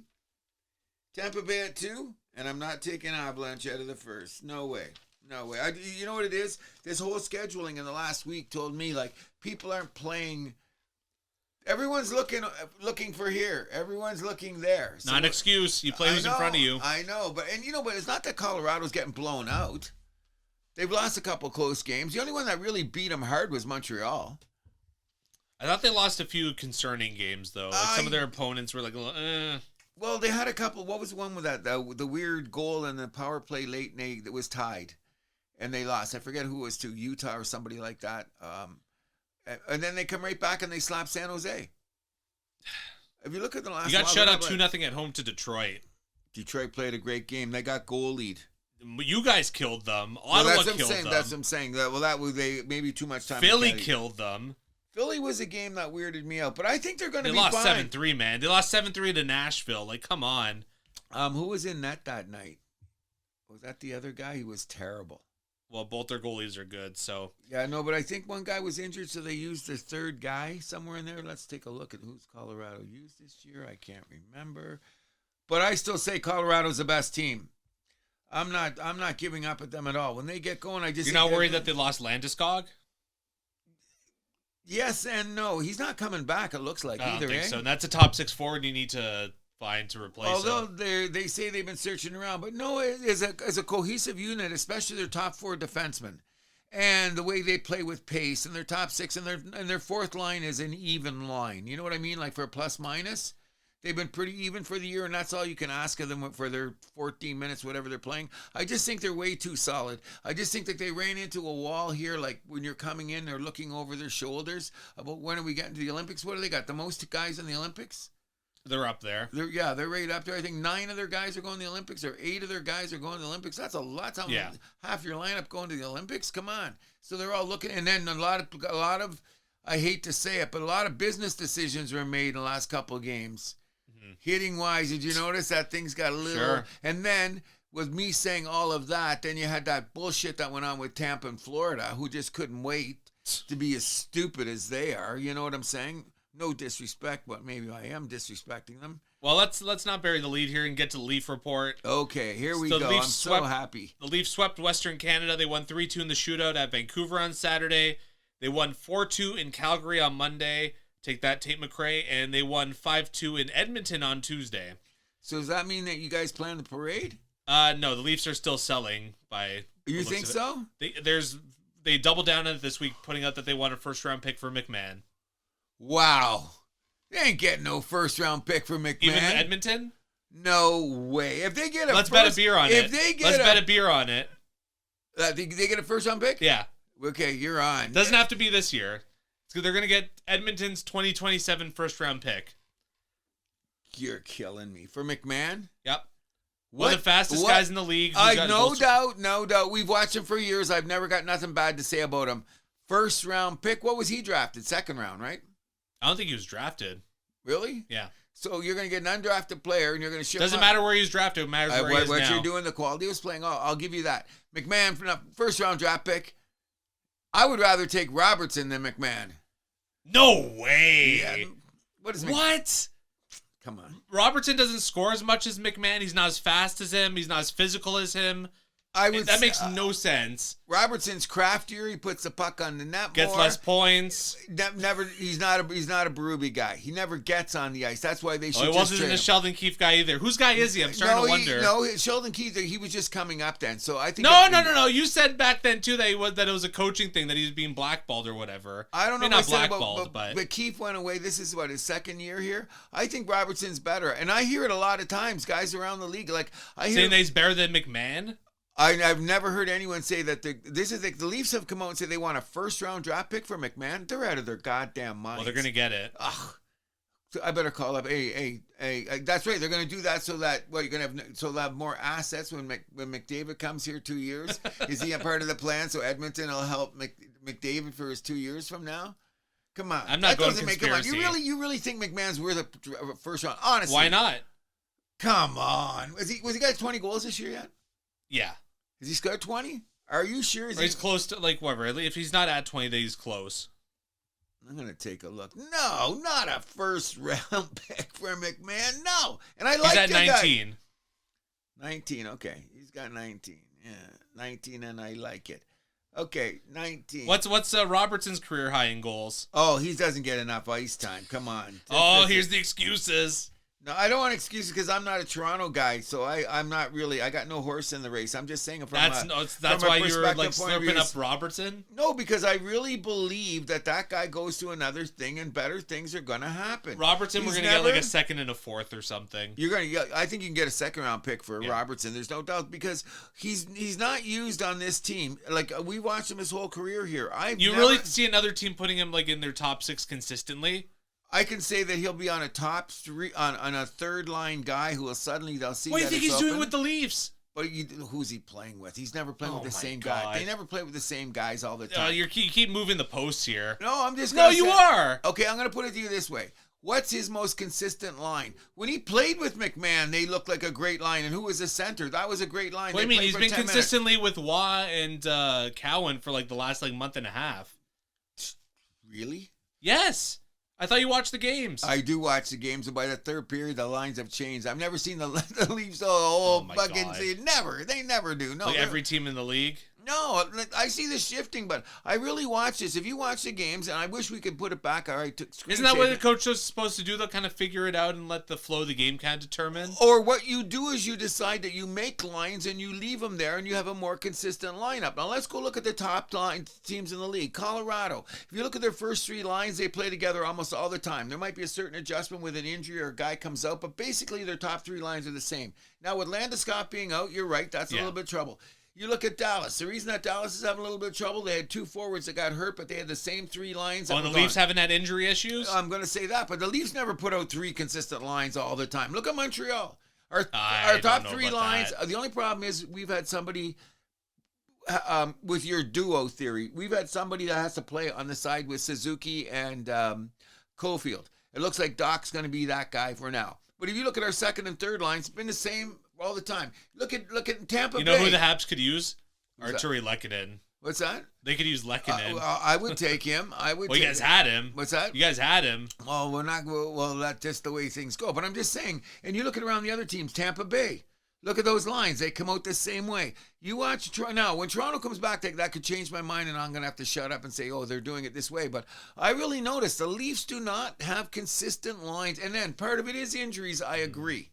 There's some there, but one game and I see a line playing and they're playing good for a game or two, and the next time they completely break it up. I think Ruby sometimes in panic mode or wherever that thing hit him in the head has made him a little bit delirious. Oh, don't go there. But come on, I'm just saying the guy. Look, he never. I'm just saying you throw around insults. But the guy does not have consistent lines.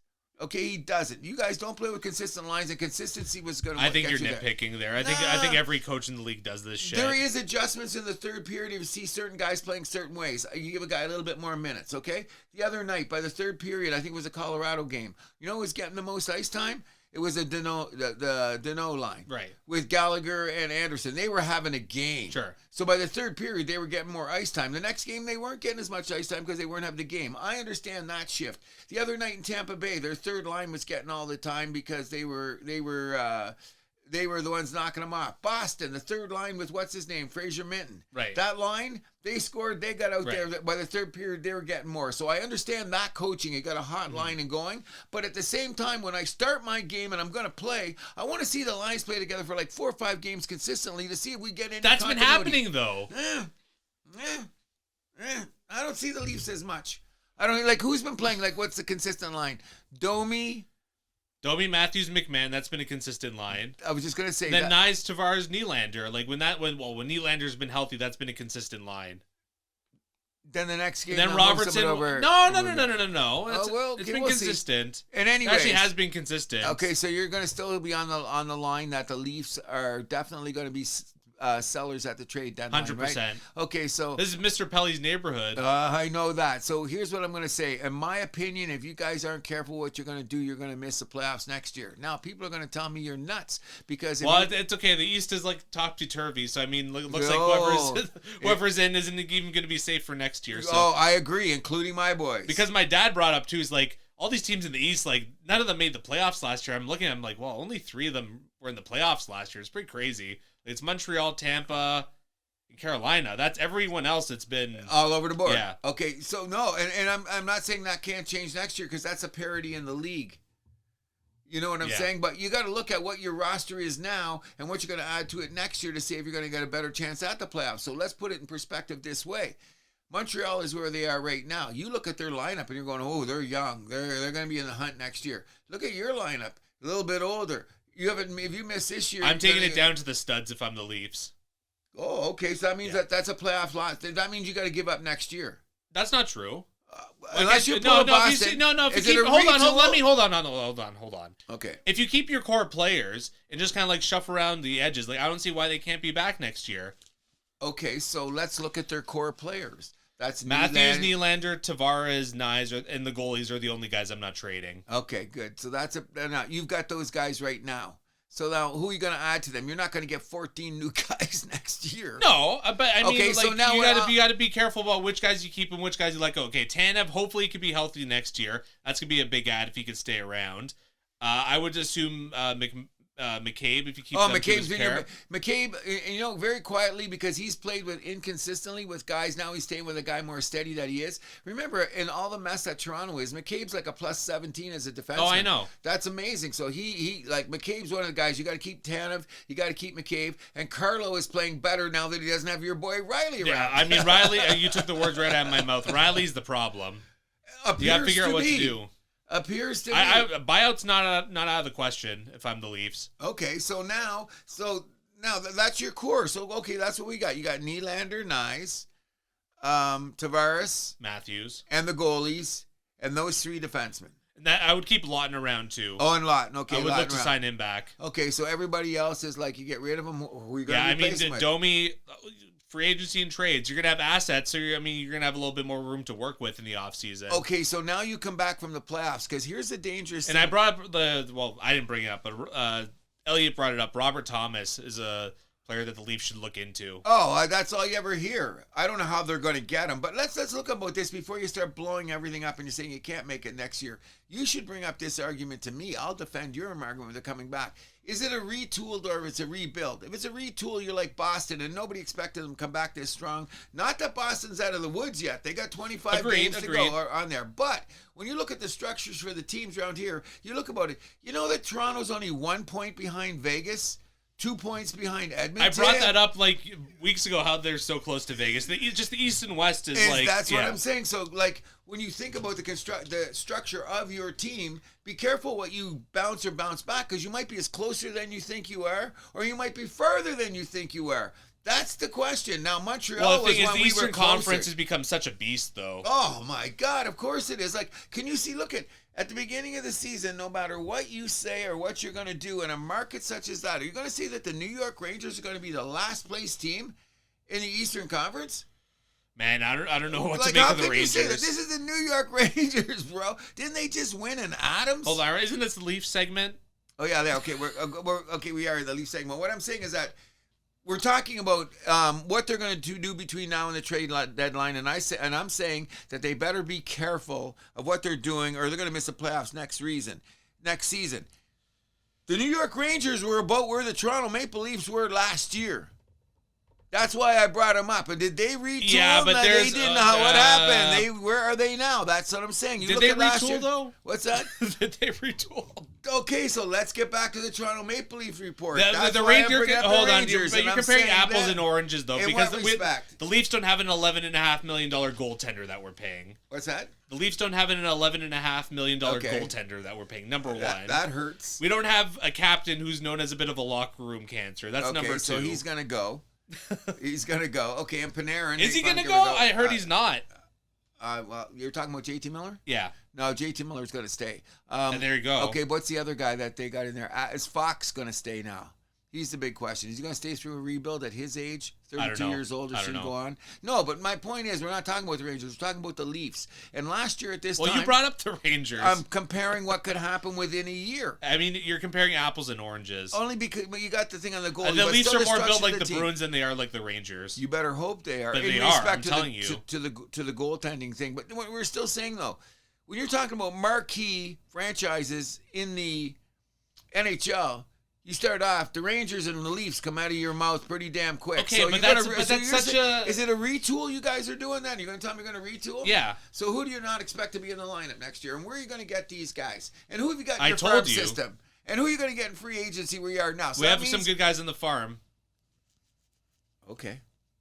One of them's playing for Boston. That's another story. I'm not talking about... I'm talking about guys in the Marlies right now. You think you got enough guys? So you're going to replace Domi... You're going to replace Jamrock. You're going to replace... Oh, now replacing Yarncroke's a problem? No, he should have been gone a long time ago. Okay, then why even bring him up? Well, because these are the guys you're going to have to retool to make sure you got a better team to make a playoff. Poor Leafs, they got to find a fourth liner to replace him with. There's none of those going around. I'm telling you, when you got your core, where are you going to find these guys? Free agency, trades. Okay, I'm going to say this.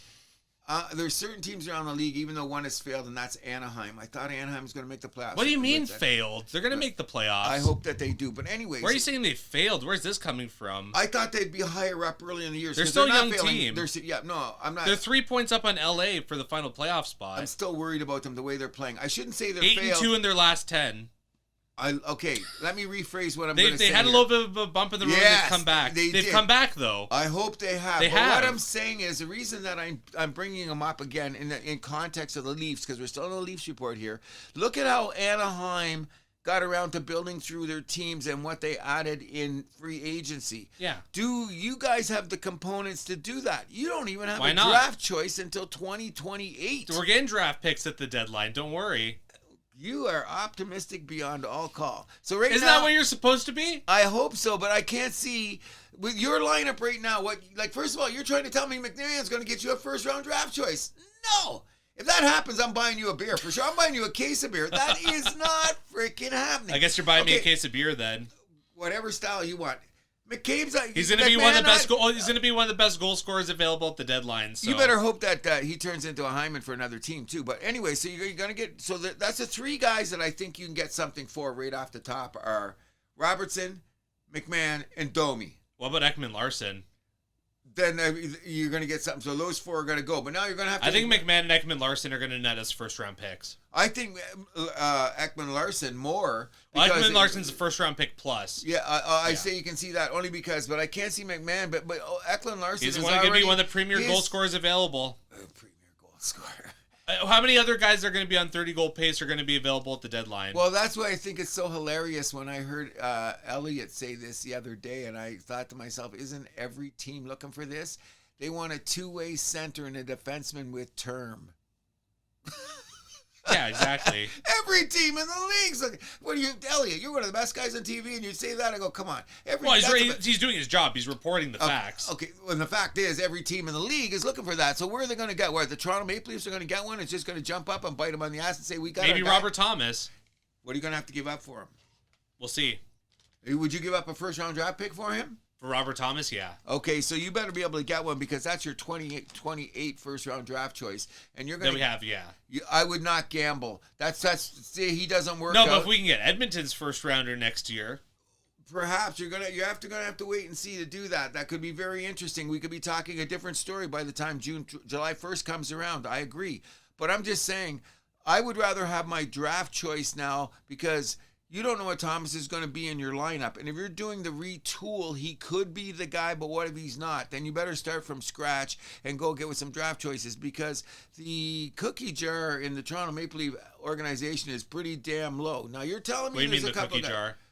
Like assets. Oh, okay. The cupboard, yeah. Yeah, your assets are pretty damn low. Now, I heard there's a defenseman on the Marlies, I forget his name, that they were going to bring up, but they said no because they don't want to put the pressure on him in this situation. What's the guy on the Marlies now? The French guy? Is the French guy? Villeneuve? Yeah, they didn't. The reason they didn't bring him up is they said no.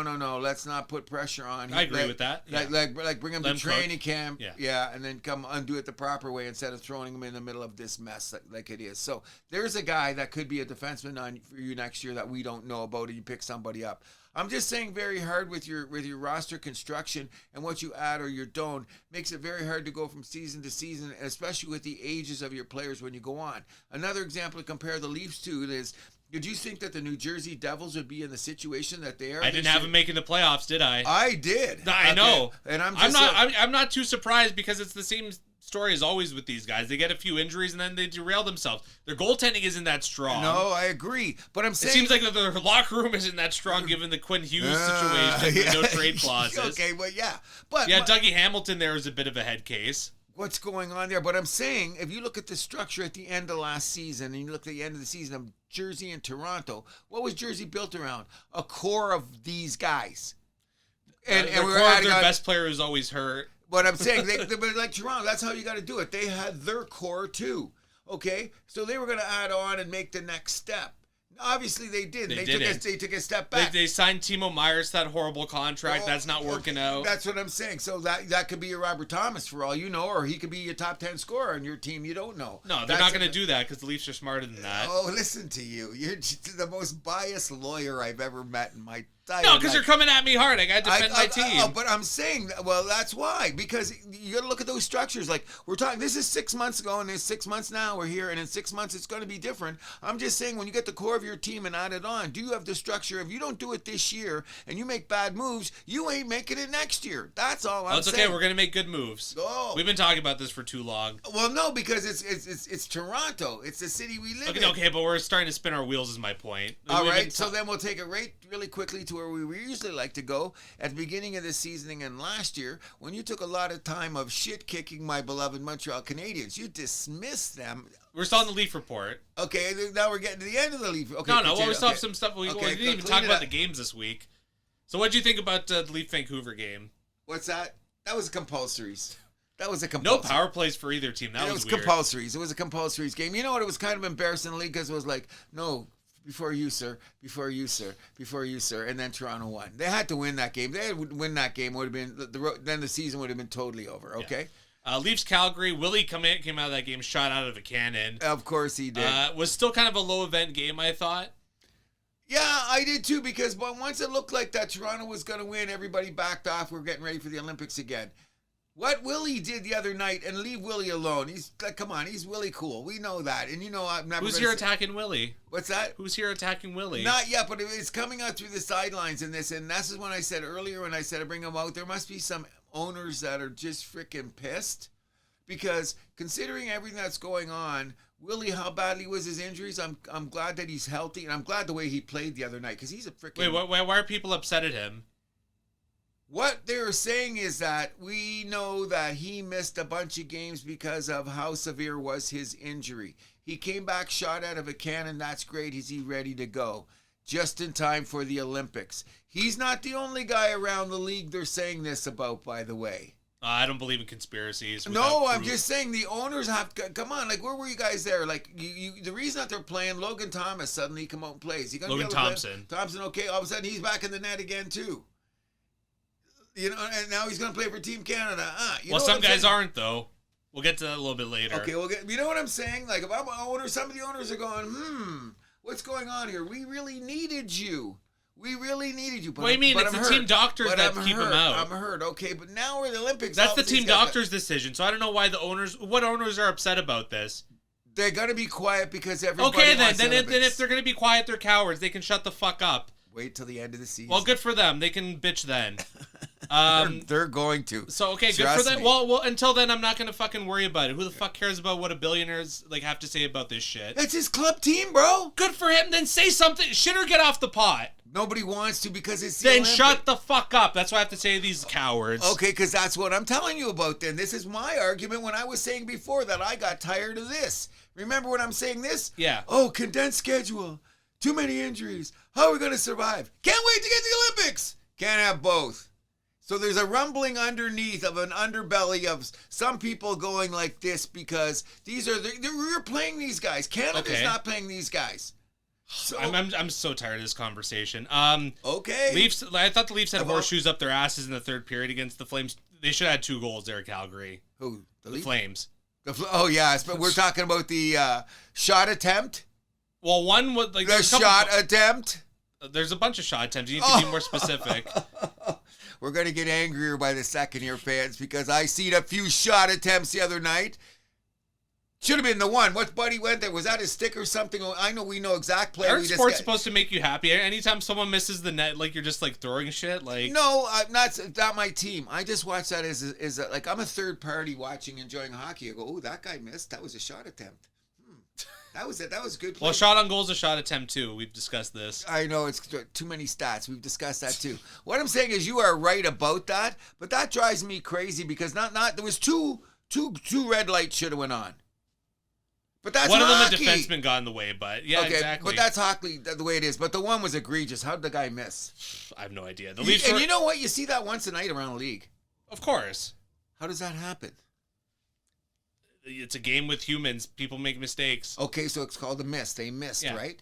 So why don't we put up the stats? How many times you missed? That's easily available. So don't call it a shot attempt. You missed! Missed shots count as shot attempts. It's part of the formula. Oh, my God. That's why I was terrible at algebra and calculus.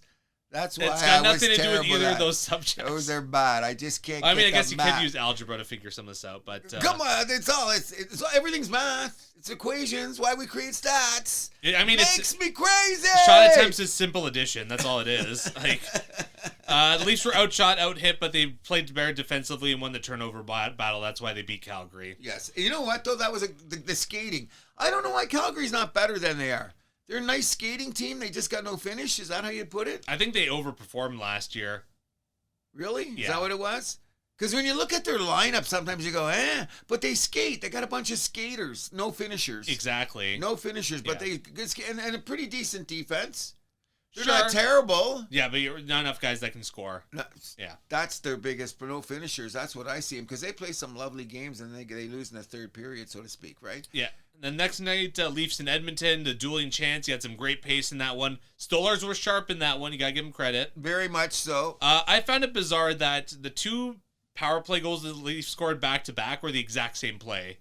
Like, Knobloch must have been flipping on the bench. No, when they flashed to him, I thought I seen smoke coming out of his ears. Because what were they doing? Like, you got beat the same play.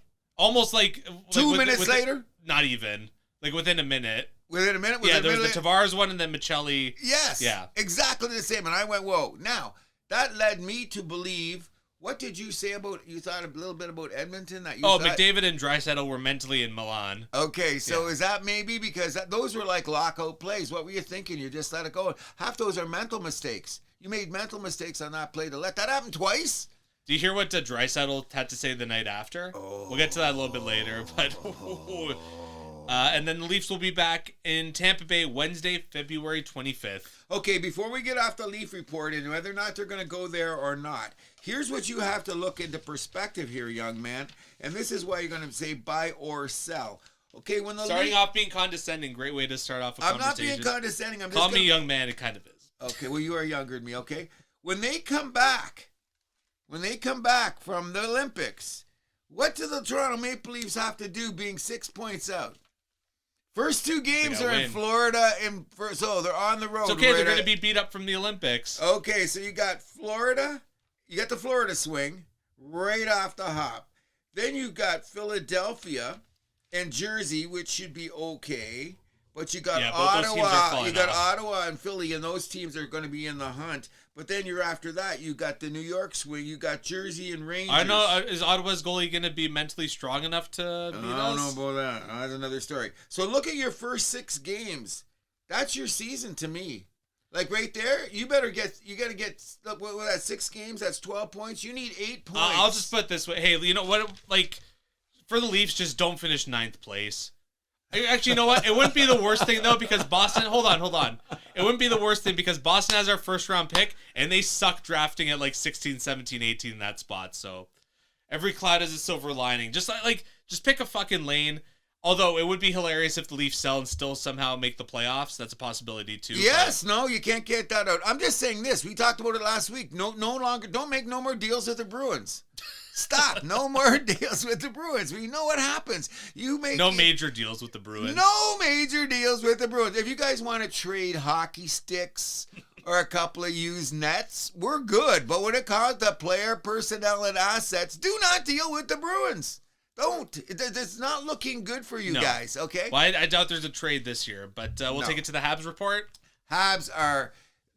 You know what I'm very happy about? We are 72 points, but one of the things that you've said that it's starting to look that way because it was really how tight it's going to be for the rest of the season. You have a point here. One of the things I noticed on the show that you said last week is that you're starting to believe that who's ever in the playoffs right now will probably be in the playoffs coming back in the East. Yeah, in the East. The West a little bit, whatever. But you're starting. And I kind of thought to myself, come on, man, really? It's been so tight for so long. How can you say that?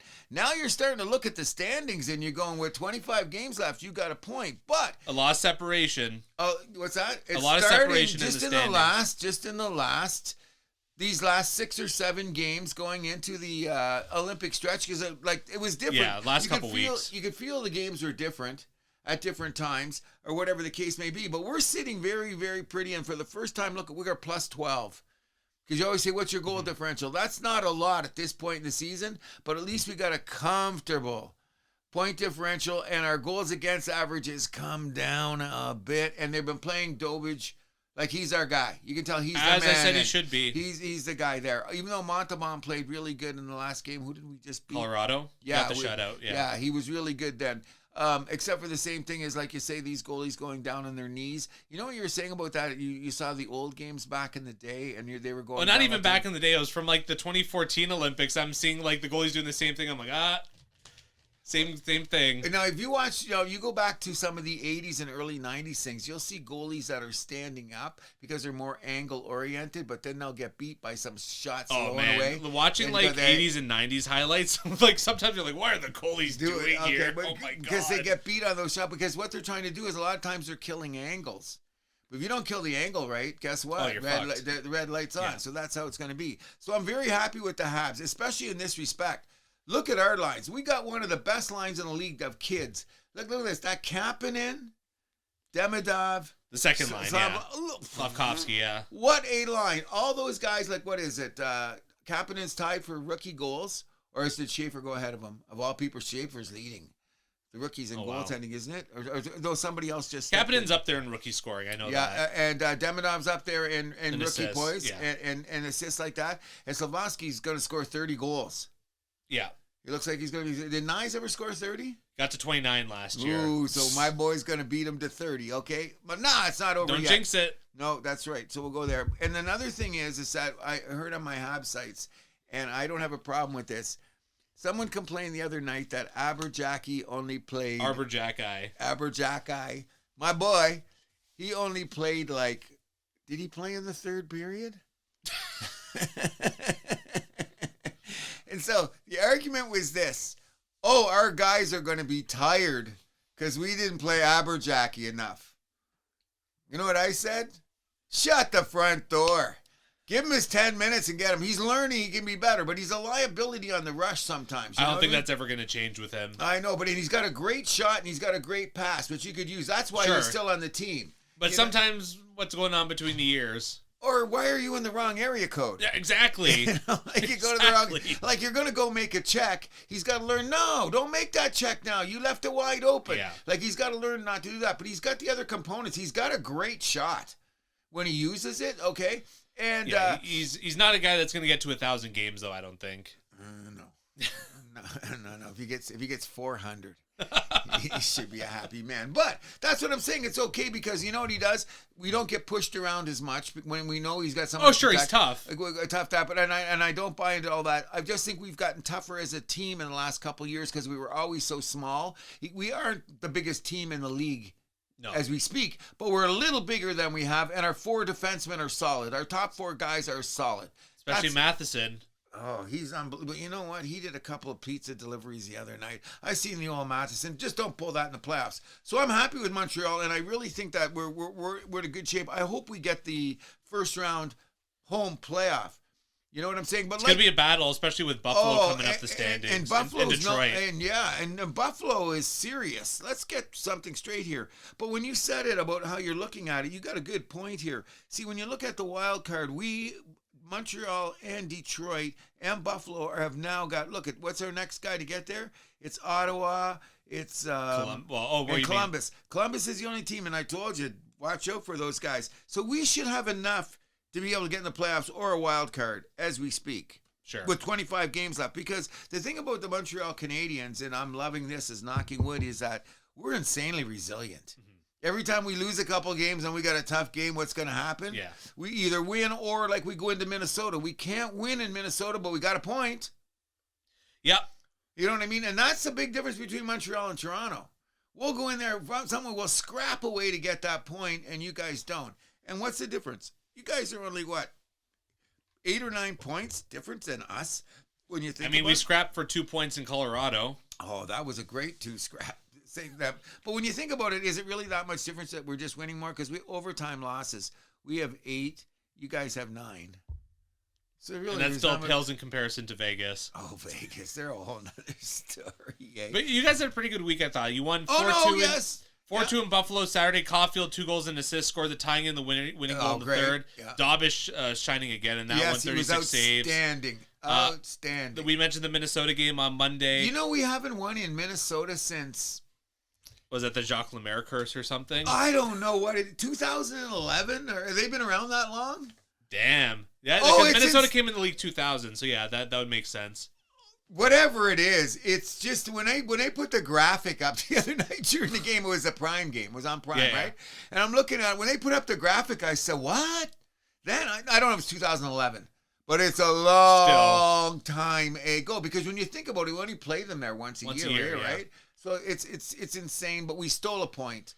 And I think Minnesota's a contender. And Minnesota really, like, put down their style of play there. Like, they clogged it down. Look at Montreal had some chances, but I mean that was Minnesota's game. No, and they've got the good goaltending too. So I think they're fine. I think we're going to be in the playoffs. I don't know where we are. There's 25 games left. Well, hold on. And then Winnipeg, you beat them 5-1 in Winnipeg on Wednesday. Habs were outshot 37-27, but the Habs won the takeaway battle 8-1. You know what, Minnesota? This is a game when I have my theory about get shots. Winnipeg. You know what I always say? Make sure you get shots on goal. Make sure you get shots on goal. This is when you can kick the shit out of my argument. Because, yeah, they had 37 shots. Most of them It's about quality of chances, if you ask me. The quality, there was a lot of, there was like, you know, he got a lot, the Crest had marks. Okay, at the end of the game, what's his name playing goal? They had a lot of marks on the Crest. So, you know what I mean? There was some stains on the blocker. A lot of block stains on it. You know what I mean? Like a lot of... There was no Minnesota. Winnipeg had a couple of sustained zone pressures about twice in the game, and that was it. You know when you got them locked down, you get those 90 seconds. They had about 2 of those, and that was about it. And a lot of 9-irons from center that just got taken down. They were loud outs. Can I even say no? They weren't even loud outs. They were just routines, like bang in the Crest. Because I even seen the 37 shots at the end. I go, where did they get these shots? I'm watching this game. They have that many shots. It looked like we had more. Yeah, you know what I mean? It's in those circumstances, I think I'd rather take the shot attempts, like, you know, at least go for the corner and maybe miss than, like, just shoot it. Oh, they right hit to him in the goalie's crest all day long. And you know another thing? It looked like Montreal got up about 3-1. It looked like Minnesota gave up. That's why Winnipeg gave up. That's why the coach, did you hear him after the game? Yeah. He was none too happy, and he said some derogatory things about his team. The only good thing that I got of this is that Hellebuck was in net. He gonna be in net for Canada. For USA too. Yeah, but he might be fired up then. Either way, Gallagher and Anderson both had solid games. Yes, a goal and 2 assists each. Yes, and that's our line. We got that third steady line. Dano. That's our steady line. And you know, sometimes they even come out and they do that. They give them power play chance. Like, you know that we have our first power play. Yeah. But they always give those guys a chance at the power play. And all of our guys play their roles. But the great thing about Montreal is the way we skate and bang. We got that skating, pace, forechecking style that we just freaking great. Our neutral zone turnovers are probably tops in the league. How do you feel about the Habs in the playoffs coming this year? Do you think I think we can beat anybody in 7 games if the ball rolls our way, just the way that we play now. Okay. If Dobich plays... You don't think it's like a matter of like matchup? Or No, we can beat any... the only one that would worry me the most is Tampa Bay. That would be second round most likely. Right. Oh, unless Montreal falls to the wild card, which I guess is still possible. But. We play Buffalo in the first round, I will be nervous. Because we very can beat realistic. anybody. Very realistic. I still say, but I'm saying this about anybody. I'm not scared to play anybody in the first round. I say we can beat anybody in a 7-game series the way that our team is constructed. Are we? Well, we'll have to wait and see because we've got a lot of inexperience on this team too, right? Sure. But as we are presently constructed, I would not be scared to play anybody in the East in 7 games as we speak right now. And Montreal comes back Thursday, February 26th against the New York Islanders at home. Which is going to be a great game because the Islanders are going to need to be doing it there. But, yeah, we're fine. We're good. I'm happy. Look, if you had told me going in at the beginning of the season, Cruzy, this is where you're going to be going into the Olympics. I'd have bought everyone beers right there. Yeah, I'm good with that. I can't complain because this is where you expected Toronto to be there. Sure. You know? Sure. That's how it went, yeah. Ready to go around the league? Yeah, real quick. What did you see around the league that you liked or disliked? Well, first of all, some big news. Artemi Panarin getting traded to LA for prospect Liam Greentree. He was a 26th overall pick a couple years ago. They got a 2026 third and a 2028 fourth. And then right after Panarin signs a 2-year, $11 million per season extension with the LA Kings. I thought it was a pretty good trade for both sides in this respect. The Kings need some more scoring. That's their big thing. And they didn't really give up a first rounder. They gave up... Like a first round, kind of an equivalent, I guess. Yes, depending. Yeah, the way they went around it. But I'm looking at it this way. Like you told me in the production meeting, it's not Kopitar money. but Kopitar is off the bill next year. Yeah, he is. Okay, and with the salary cap increase, this is probably a good contract for both guys. The key is it's only 2 years. Yeah. It's only 2 years. But Panarin's getting up there in age, so I mean, that's probably better. I'm sure the team wanted short term. Yeah, but I mean, okay, at his point in time, and you brought it up, and it did come up, and it surprised the shit out of me, and you were right.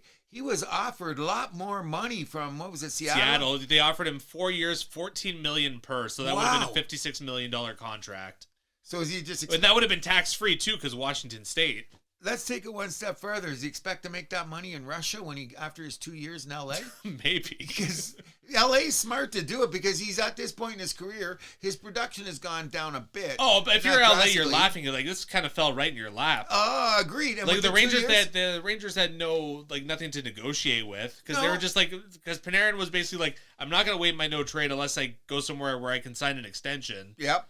So, like, the Rangers had no leverage there, so. Panarin said himself that he had talks with a couple of teams that he wouldn't say who.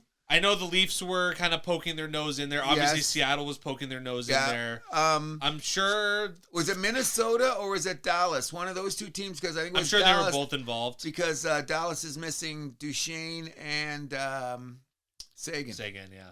Which is hurting them, so they wanted someone to go in there to replace him. But I think Minnesota needs more of a center than a winger. Yes. Yeah, I agree with that. But in any event, I thought it was good for both teams when you look at it because the Rangers they needed the assets. I mean, the Rangers, it's okay. If this Green Tree guy turns out good, then we could say it's a good deal, but we won't know that for like another 3 to 5 years. Yes, yeah. But they got a couple draft picks back. Was what they needed. A third and a fourth. The fourth is still a couple years away, though. So. Agreed. The bottom line is, and the way that the trades went around, that really weirded me out in a lot of ways, how this draft choice for this draft choice, whatever. But I thought it was very smart in LA's part due to the fact he's only going to get 2 years, and they go, oh, that's a lot of money. Well, no, with Kopitar being off it and the salary cap going up, they can afford him for the 2 years and still be able to have a few other pieces to build around the team. And LA, they really believe that they're a playoff team. They're going for it. They're knocking at the door. What's their general manager's name again? We never know general manager's name. What's his name? He was the GM of Detroit, then Edmonton. Delvano? No. No. Not Delvano. Oh, yeah, I know. That's what I'm saying. What's his name? I seen him on a show the other night after the game, and he said, we're all in for this year. No, this isn't. Well, that's why they hired him. They said, no, we. Ken Holland. Oh, yeah, Holland, yeah. So he said, missing the playoffs will be a failed season. Oh, of course. Well, with what he brought in, I mean, we can criticize some of the defensemen he brought in the offseason, but... Yeah, he said it will be a failed season. They kind of pulled the Leafs, doubling down on old and slow. Well, one of the things I said, and I always do this at the end of the year, change your defense a little bit. Don't bring back the exact same decor. It never works. Well, yeah. Well, I mean, bringing guys that are old and another wasn't the best move. It never ever works. So there's big news coming out of Pennsylvania. Gavin McKenna was facing felony charges for misdemeanor, simple assault, disorderly conduct, and engaging in fighting and harassment. However, the charges are being dropped. He's going to get a fine for drinking underage. Maybe some community service. That's about it. No, show up and sign hockey sticks for some underprivileged kids. It'll be on the way. But when you hear what the story was that actually happened here, I'm on Team Gavin with this. Mm-hmm. It's out of character for him to do this too, eh? So he must have been provoked. Well, did you hear the full story that came out? So there was some guy that was hurling around names at his mom. People tried to de-escalate. That wasn't working. The guy was waiting for them outside. And they continued, and that's when McKenna was just like, no, fuck you, punch him in the face. Bang. Yeah, you got what you deserved. I'm glad the charges are being dropped. Yes, I am too. And you know what I did? And when I said college town, college drinking, college kids, I said when I was felony assault charge, I went, what? What do you do? Beat him with a stick? No, he just gave a guy a shot in the head that deserved it. So good. I hope this has no effect on anything else that he's. It might raise his draft stock. Good, yeah, tougher guy. You never know. Penguins defenseman Caleb Jones suspended 20 games for a drug violation. What was he doing? Didn't do the flush. Every time. Don't have these guys learned? I guess not. You do this on Tuesday. You wait till next Thursday. Then you drink water. Then you go out on 2 benders. And it's over. I don't know. Oops. I forget someone threw that in there, and then they threw in the end about the flushing part. I forget who it was, and they said, and you go for one good bender, and then you're good. That's why you do this in the off season. Yes, yeah. We shouldn't be laughing. Because it just tells you about the underbelly of what's really going on. I don't, you know me, I don't care about this. No, I don't either. Yeah. And you know they're having the games now, eh? Those enhanced games are coming. Yes. You know what I mean? We will keep an eye on that. Yes, we got it. When is it coming up? In June, right? I think so. I see one of the guys that's involved that does. Do you know what city it's in? I think it's out west. I think it's like Salt Lake City or Seattle or. We'll look it up. Yeah. Got to check it up. Maybe try and get a press pass. Yes, but this you know what? In enhanced games, it goes. No, never mind. Okay, we'll leave it at that. Yes. Steven Stamkos passed Dino Ciccarelli for 20th on the all-time goals list, number 608. You know what? Career. That's the quietest 608 goals I've ever heard of in my life. I don't know if I agree with that, especially earlier. At the height of doing them, 60-goal season was everything. Look at the last couple of years. We forget to talk about. Well, he's fallen off. I mean, like, I love the guy. He might score 40 this year. On a bad team. So what did he score last year? Because last year was a mulligan. Like we don't talk about last year. Exactly, but he might score 40 this year again. Well, also I kind of feel bad for Stamkos because he's had a little bit of a weird career with injuries and all this. So that factors into it too. I feel bad he never got his Olympic gold medal. No, that's true too. But you know what? He's got 2 cups. Agreed. You know what I mean? He's got a couple Rocket Richard trophies. He's got a couple, yeah. So, like, you know, he's first ballot Hall of Famer. 600 goals, does that qualify as a first ballot? Oh, of course. Well, then Brandon Well, Shanny. 600 plus. 600 plus. If he was healthy, he could have gone to 700. Shanny had 600, and he wasn't a first balloter. Well, I don't think Shanny was exactly the most well-liked guy. There you go. Back to her. He got in, though. He got in. His second ballot. Yes. But that's just... Well, you know what? I think the whole first ballot thing, I think, is overrated. Especially when you can only have so many players going in at a certain time. Like... Barkley doesn't sit at the same table. I get that. But I'm just saying, like, you need to, you know, make some amends. Not consolidations, but whatever. You need to agree on some things you might not like to agree on. I'm letting you hang out there. I wanted you yeah. to hang out there on that for a while because I don't agree. Barry Trotz to step down at the end of his contract in 2027 as GM of Nashville. He will help find his replacement and then sail off into the sunset into retirement. How old is he now? Oh, boy. Is his legacy over? Because he was a great coach. Oh, arguably the best in the league for a long time. Okay, he's 63. Okay, so it's going to take him to 65, that contract. Okay, so he's done. Because what does that tell you? Like we talk about in football, you're a good coach, not a general manager. You're a coordinator, not a coach. Yeah. You know what I mean? So that just proves, like, he made some pretty... Out of the box movements. Well, I mean, he made some big splashes that, like, we were all kind of slurping him up. Yes, it looked like this could be different. And what happened? And Nashville still got a shot at the playoffs, so. Yeah, but it's kind of slipping. Yeah, because they kind of 3-4-3'd after that nice run that they had. But what are their chances? Like, yeah, they're 4 points out. They got San Jose right around them, who's got games in hand, and they got to pass LA and Anaheim. Yeah, because look, LA's only sitting there with 60 points. Nashville's got 59. LA's got a game in hand on them. They better use that. I thought that Anaheim would be a fun team to make the playoffs, and I'm still good. I think they're going to make it. You think they're going to make it with those ugly uniforms? I think they're going to be the number 3 seed. I think they're going to pass Seattle. Really? Yeah. I don't know. I like everything about the Ducks except their uniform. They got good young players. They got decent goaltending. I like their style of play. Like them in San Jose, like they come out, it's like they say, people have realized that 25-26 season will be called the 100-yard dash because the teams that, let's just go out and play and see what happens. Sure. And now we're getting 50 games in the schedule, and guess what they're doing? Might as well keep playing this way. It's got us here this far, right? Sure. That's why I'm interested to see how the playoffs are going to work out this year. It's just been so different. And teams like, because I got to see a lot of West Coast games, those Anaheim, San Jose games are great. You know, going to be scoring. Shit's going to happen. Oh, for sure. You know what I mean? And there are going to be some hits. Do you think the hitting's been way down this year?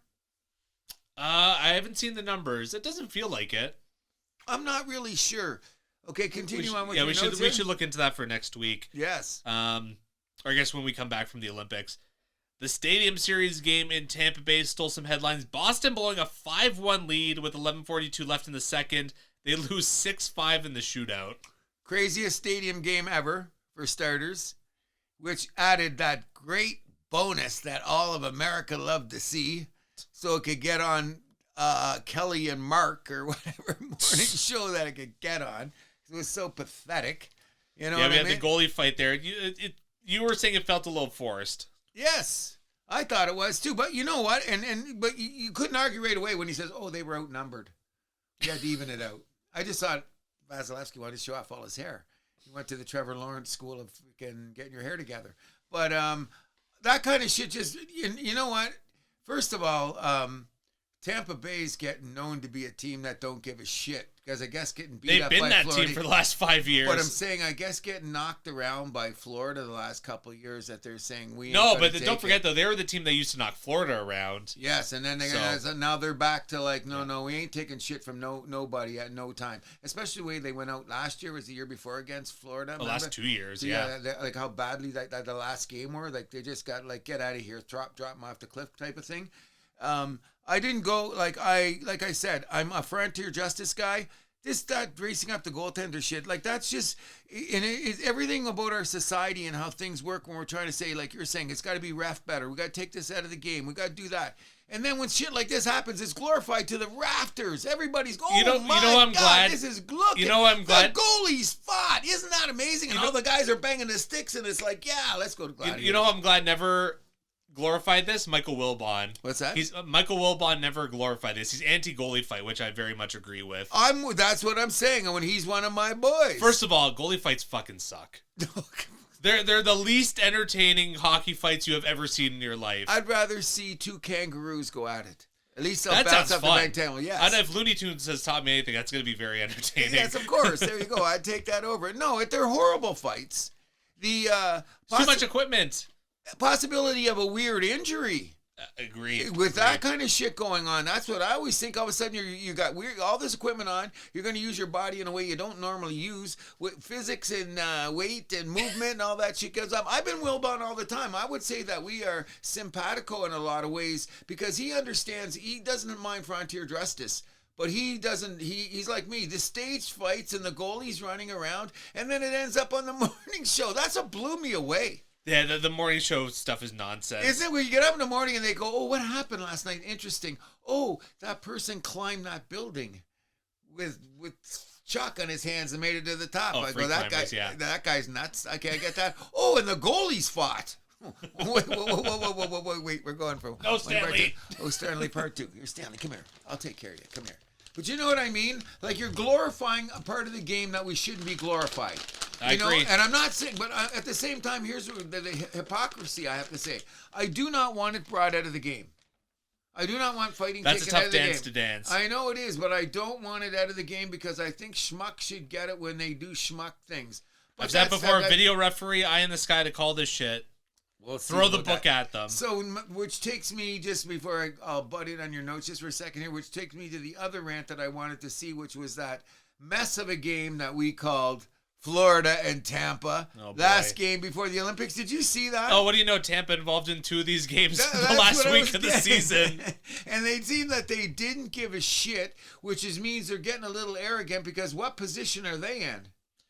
First in the Atlantic. Last time I checked. With a gaudy goal differential. Unbelievable. Best in the league, I do believe, isn't it? Is it the best in the league? They're plus 59, so that would have to be up there.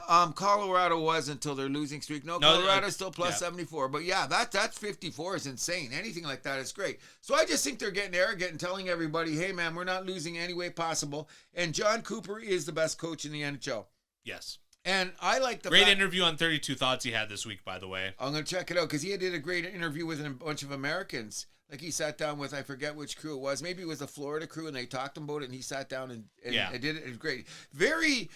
His way of looking at hockey is very cool, don't you think? Oh, yeah.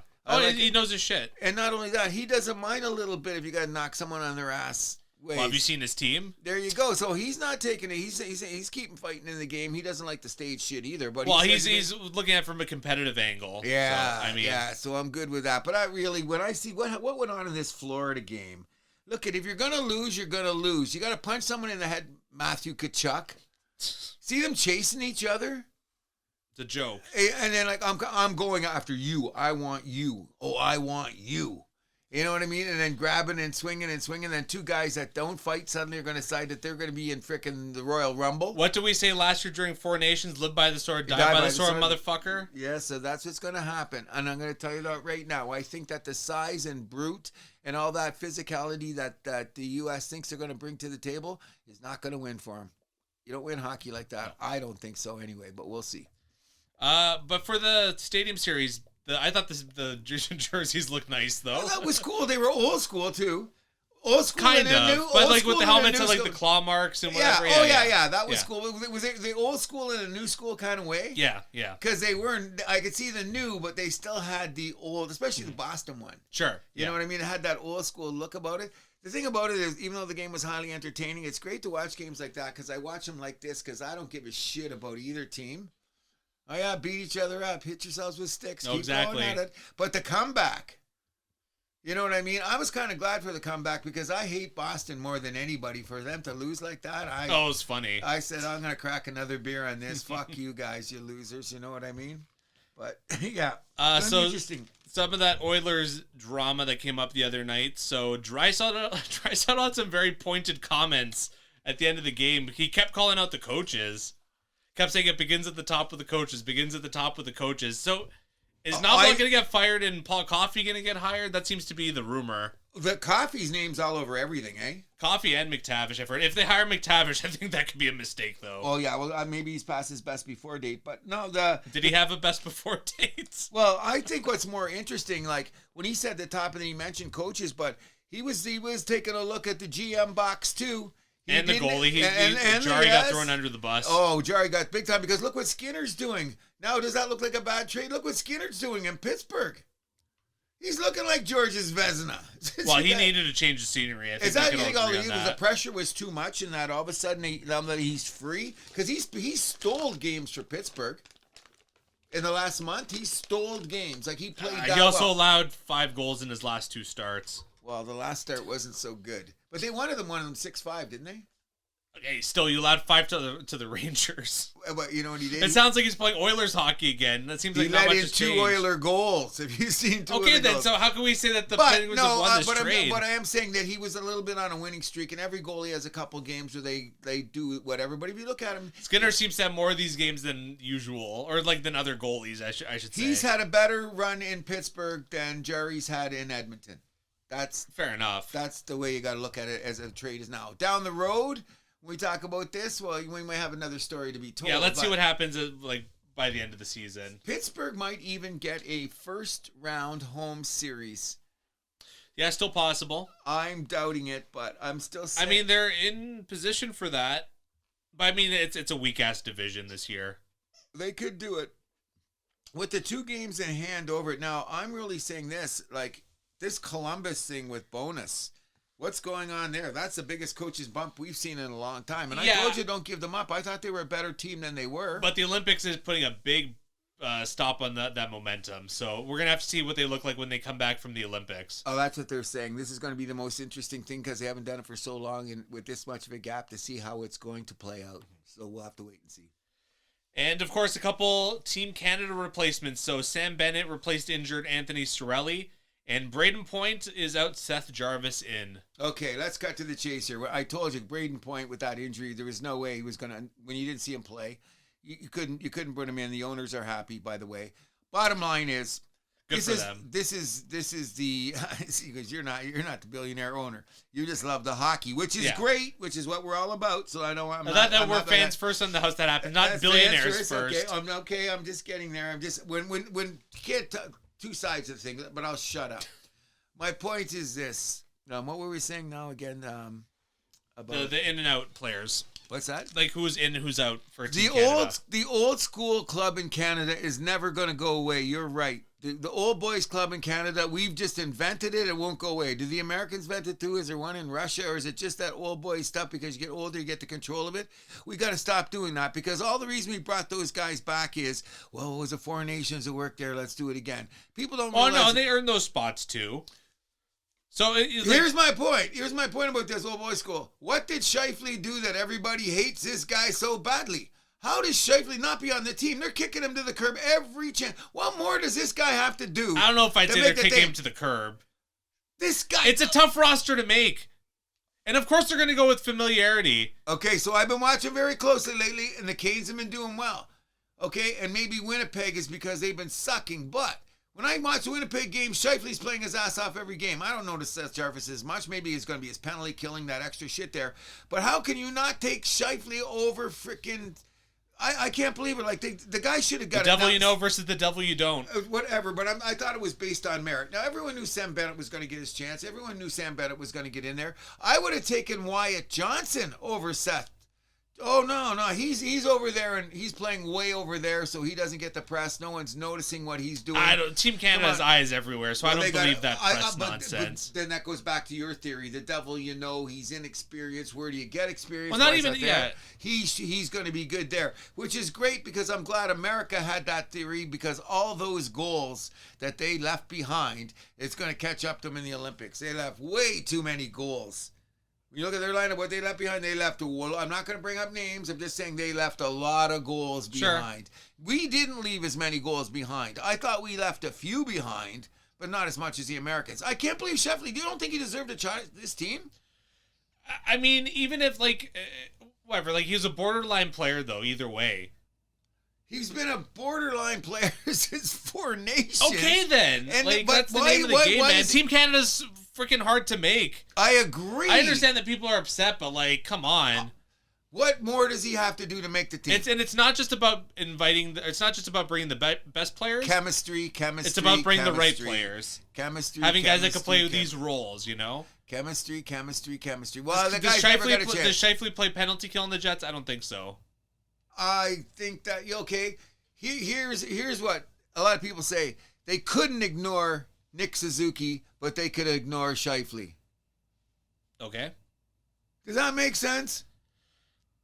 It's not about ignoring players. It's not about ignoring players, though. All these guys were considered. They're all in the room, so to speak. Yes, it's just tough decisions have to be made. I agree, but come on, it's Scheifele, man. What more does he got to do? He's on pace for 45 goals?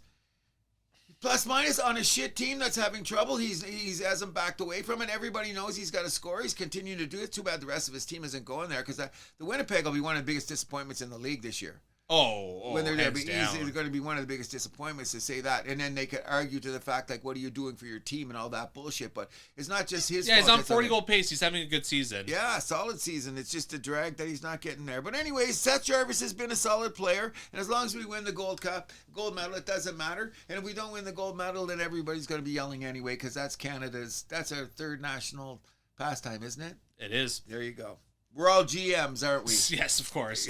Rosters must be locked in February 11th, so still a couple days away before the start of the tournament. And we will take this into our soccer report. So, Canadian national Ismail Kone completes the transfer, now fully a member of Sassuolo in Italy, where he was on loan from Marseille. AC Milan sends their goalkeeper Mike Maignan to a deal through 2031. He will get 5 million euros per year. James Rodriguez, the Colombian star, coming to MLS to Minnesota United FC. They paid him some money, didn't they? Of course they did. Yeah, but they paid him good money for... I couldn't find the details yesterday. I was looking for that. That guy with the heavy accent. Is he Irish or Scottish that comes on? He's always on the shows on TSN? Yeah, he's Scottish. He's Scottish, that guy. I love that guy. He mentioned that he thought they paid more, that Minnesota paid more than usual for that guy. But he was upping the MLS a bit. He goes, MLS is trying. This is how they get a better league. Oh, basically what he was saying. Yeah. Don't be afraid to go steal some players if you want to be a first class league, because the MLS is getting some props around the world a little bit. Good. I'm glad. Jude Bellingham, the star for Real Madrid, will be out a month, so that's going to hurt their Champions League chances. Arsenal beat Chelsea 1-0 at home, winning 4-2 in aggregate to go to the EFL Cup final, which is March 22nd at Wembley. And on the other side there, Man City beat Newcastle 3-1 to win 5-1 on aggregate. So it's going to be Arsenal, Man City, the top two teams in Premier League battling for the EFL Cup. And what is the EFL Cup again? What does that stand for? European... English Football League. English Football, yeah. But why is that that's not like the NBA Cup, is it? Kind of. So they have so each country has their own domestic cup. England has two. Yes. England has two. So this EFL Cup, it's just the top So there's FA Cup, which is the big one. That's like all the tiers of English football is in there. Yeah. EFL Cup, only the top 4 tiers compete, which is more succinct with the other countries how they do it. Oh, okay. It's like Coppa Italia. It's only the top 4 tiers that compete. But either way, around the leagues, Liverpool beat Newcastle 4-1 on Saturday. Hugo Etobicoke with goals in the 41st and 43rd markers from down 1-0 to steal that one. 13th place Hamburger SV gets the 2-2 draw at home against Bayern Munich. Bayern owned the ball 70%, but shots were 14-14 and 8-7 for Bayern, so couldn't quite get the scoring chances that they wanted. But they were good. Well, they only got 1 point against a team that's way lower than them, though. Yeah. Man City got the 2-2 draw at Tottenham on Sunday, and this week we get Liverpool hosting Man City. That's going to be a big one, a preview for... Huge. Yeah, for some... huge ones there down the stretch. Real Madrid goes into Valencia. PSG welcomes Marseille, and we have Champions League back February 17th and 18th. Yes, we do. Anything you want to add for soccer? No, I just think that so we're going to have 2 rounds, right, of Champions League before we get to the other guys. But in between, you're going to have this EFL Cup. And isn't there something... No, EFL Cup's going to come after the next round of Champions League. Which is in March, right? EFL Cup? Yeah. March 22nd. And what are the Germans doing in their league? Don't they have something like that too? Yeah, they have, was it Pokal KFB or something it's called? And that's going to be Bayern Munich. What's the other? Those 4 guys too. Is that what you were talking about? Their cup? Only those certain amount of guys go for that too, Yeah, right? yeah. Okay. The top 4 tiers. Okay, usually. got it. Yeah, top 4 tiers. Yeah, okay. I got it. I don't understand some of that when they were talking about what you guys all got a cup. Yeah, we all got a cup, which is good. Because you know what that does, though? This is one thing I will give it credit for. You get a lot more quality teams playing quality games. Sure. You know what I'm saying? From that perspective, like that's what soccer does it right. You're going to get more, like we don't get enough seeing, like we don't get enough say, well, we get Seattle the Rams. We don't get to say enough Rams and whoever. You know what I mean? Right. They do it well. And when you look for the competition level anyway, should be some good shit going on in the next month. For sure. Soccer's really picking up. Mm-hmm. And we'll move it into the NBA. Speaking of doing great cup matches with the NBA Cup, of course, even though that's in the past. Although we have our first edition of our power rankings. Yes, we do. All right, at number 5, I got San Antonio. Wow. Okay. At number 4, I got Denver. Okay. At number 3, I got Houston. Ooh. Number 2, I got Detroit. And number 1, Oklahoma City. Okay, we actually have the same top 5, but we have them in different orders. And I actually was going to give a top 10, but I didn't go that far because then I might have disrespected the Raptors. So let's just say I had a top 8. Okay. And I had Celtics at 8, Lakers at 7, Knicks at 6, Rockets at 5, Spurs at 4, Nuggets at 3, Pistons at 2, OKC at 1. Okay. So the 5 tops that were relatively close. You know what I mean? Yeah, our lists were pretty similar. Yes, which when you're looking at what's going on in the NBA, which has been pretty steady up to this point, it wasn't that hard to determine who they are. Now, the first thing I want to say, because this is that we've got the standings here, the first thing I want to say about the NBA for my season is this. If you really want to get our attention, why don't you eliminate 8 games so you only have a 72, 74 game schedule? Now, you're going to tell me the more games the merrier, I know, but let's think about it's not even the more games the merrier. It's just that the league's not going to like lose money like that. Okay, so let me ask you this. Am I got a pipe dream? This is a pipe dream. If you want to improve the quality of play and tell me about all the things that travel and this and that does to your team and beating them up and then are you going to be rested enough to go in the playoffs? If they took these 8 games away, okay, what are they playing now? 84? I don't think it's even about taking games away. I think they just lower the quarters from 12 to 10 minutes. I think that's no. I don't want to do that. No, but hold on. Every other basketball league ever is 10-minute quarters. The NBA is the only one that's different. That's why they're the NBA. So I'm just saying. Well, you got to make some consolidations. No. I'm gonna stick with the 12. That's what they do. I'm gonna say it's not down. That's gonna change soon, though. Okay, because you know why I'm saying this? Because you got about 8 or 10 games they don't give a fuck about anyway.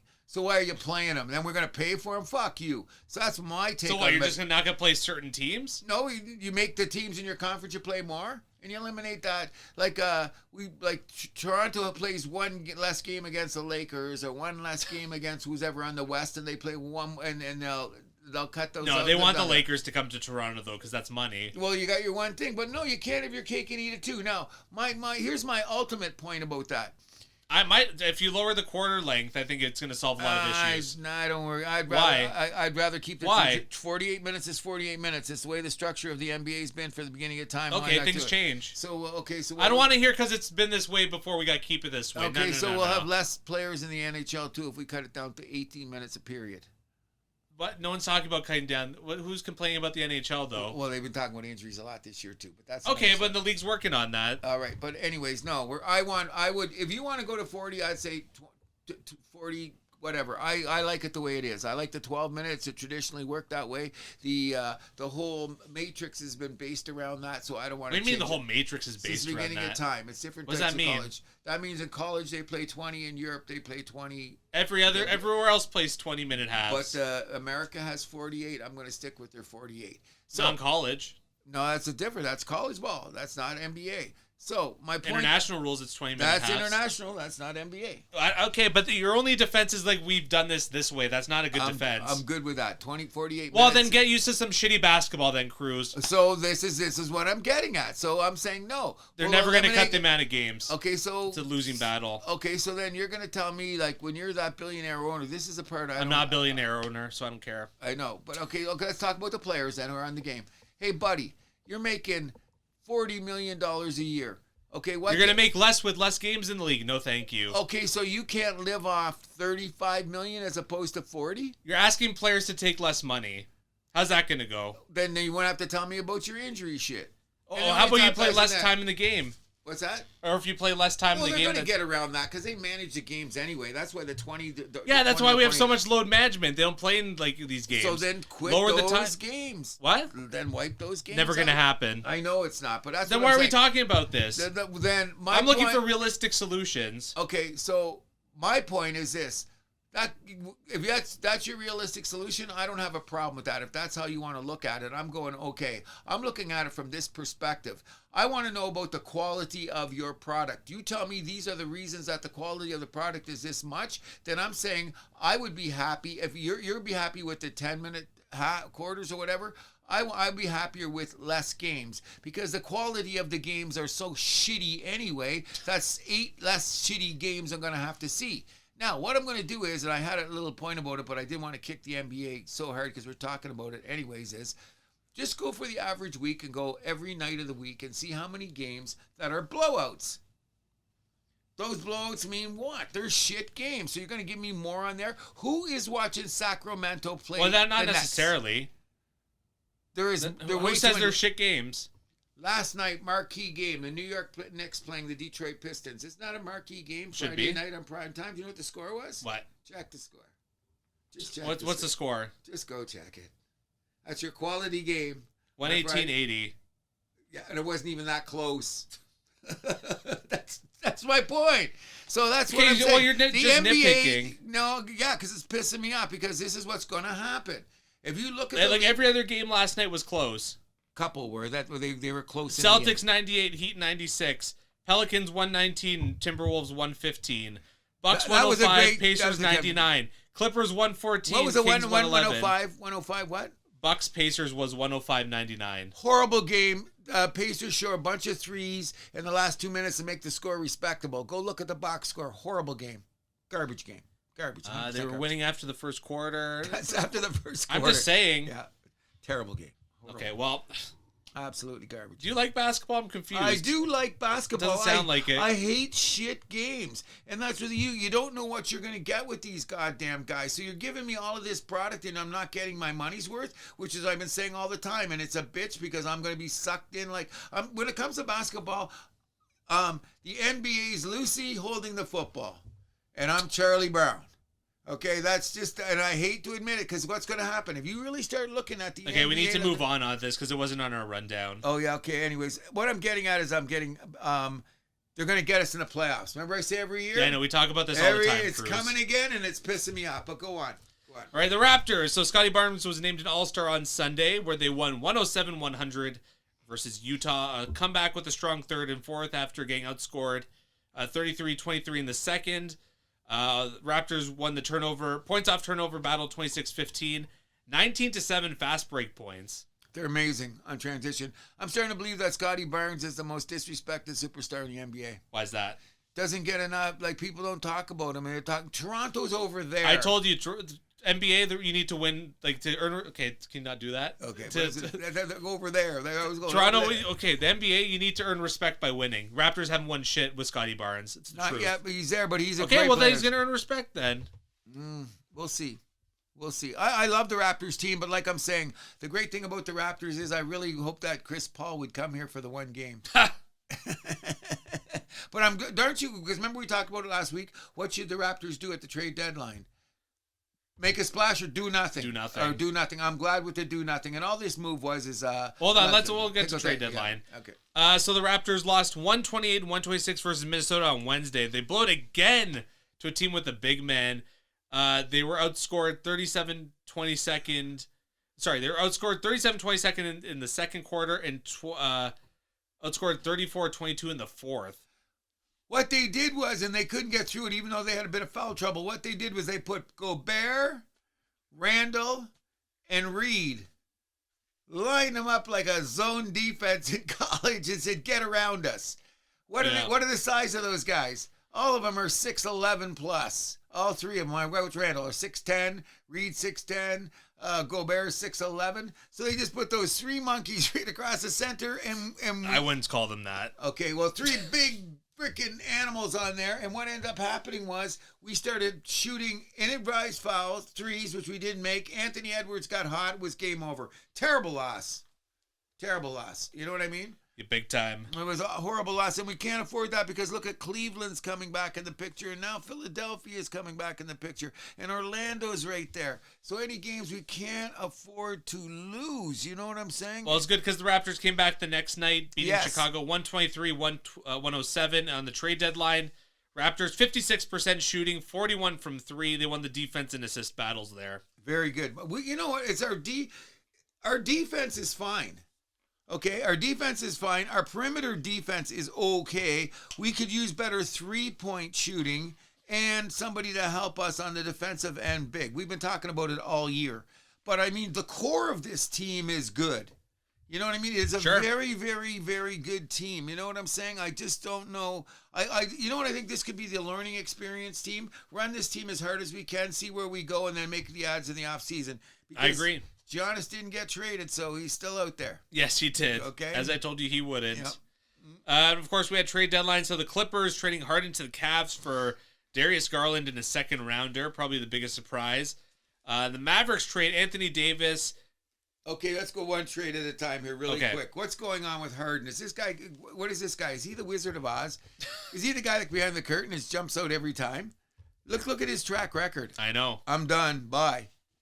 Now, here's a crazy thing. This is when these players make me sick. I'm just going to say this really quick, okay? Do you know the hottest team in sports in the last month is? In sports. What, the Clippers? Easily. Look at the record. What are they? 17-2? Remember their horrible start to the season? What are they? Yeah, they're back in the play-in now. Okay, what were they? They were so far under 500. Well, they're not quite 17-2 anymore. They've lost three of their last, 6? Because what's happened with their last 5. Yeah, okay, because all of a sudden things got funny in the dressing room with the trade up till then. So he says he wants to win. He went to Cleveland. That's great. I think this is going to benefit L.A. in the long run because Garland's 10 years younger and the other kid they got with him that could play defense. So I'm just saying this Harden guy, go to hell. One of the greatest basketball players of all time.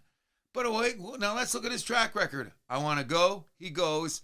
Give him his big game. Let's get to that game. When we need you in that game 6, that game 7. Harden, we need you. One of the greatest basketball players of all time. Let's go look at his record in those games. Shh, come on, he's Mamba. Or not Mamba. What was that guy that we traded for? That center that we thought would be our center guy? plays like that. You see his records in big games? So you can't talk about I winning get when that. you puked it up all the time.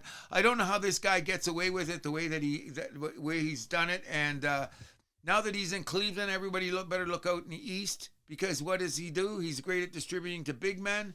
What has Cleveland got? Bag load of big men. Toronto, oh well, not good for us. How upset are you going to be when he's a first ballot Hall of Famer? Oh, he should be, though. I wouldn't deny that. I can't deny.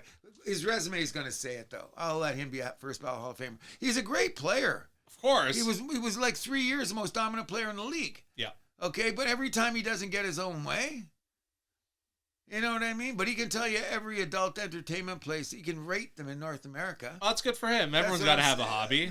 He's got a good hobby. So outside of that, I'm going like, what's he done in the big game? I think it's miraculous. Like, he only decided this trade only came up in the last week. The bottom line was he wanted more money out of the Clippers. Okay. For an extension. What are you gonna give this guy? Anyways, go on. That's a power move right there. Oh, unbelievable. The Mavs traded Anthony Davis, D'Angelo Russell, and Dante Exum to the Wizards for Chris Middleton, Marvin Bagley, an OKC first-round pick, and multiple other picks. Kind of crazy that the Wizards are all of a sudden loading up. They almost look like a 2K team, like a video game team. Well, let's take it one step further. Did you see the minutia around this trade? Like I needed an accountant and a lawyer to get me to figure out, because it was a 3-team deal, right? Yes. 8 players, 3 teams. How they manipulated the draft. I can't even explain it. People, you want to go look it up. Go look up this trade and try to figure it out. Some of these draft picks are next week, and some of them are 2031. Welcome to the NBA. I'm going, what? Weird thing is, Washington, are they trying to go for it now because they had all this? Because suddenly look at Washington. I know. They have, well, they also... Trae Young. Yeah. Anthony Davis. Who else they got? Did they just get Middleton? No, Middleton went No, they traded him. Yeah, Trae Young, Anthony Davis, D'Angelo Russell. Plus, they have the young guys there. And they still got draft capital. So let's see what's going to happen, even though we know this is Washington. So you know what usually happens when it goes on in Washington. But things have got to change eventually. I mean, they're slowly moving up the standings. I mean, I don't think they're going to catch up to the play-in or anything. But, I mean, they're out of the basement. Jesus is coming too. Okay, so let's cut to the chase here. Indiana's going to be back with a splash next year. They made a good trade to get a player. The guy's going to be coming back. They made their moves. It's going to be fine. I'm just saying it's really weird about Washington. Now they got Trae Young, Anthony Davis, the other guys, the young and are they going to make a move next year? Ooh. I think they have to. I mean, they've been bad for so long. You need to give the fans something. I agree. You know what I mean? Considered one of the core area neighborhood kids growing up, basketball, so to speak. So yeah, that's going to be interesting for sure. The Warriors got Kristaps Porzingis from the Hawks for Kuminga and Buddy Hield. That's make everyone happy trade. Can Porzingis hold up? Because the crazy thing about it is Golden State just needs somebody big in the middle too, because they've got enough guys around them. But they lost Jimmy Butler. But that's why they went. And they trade away some shooting to get it. I don't know. I don't know about it. That seems like a lateral move. Well, because they're trying to stay in it.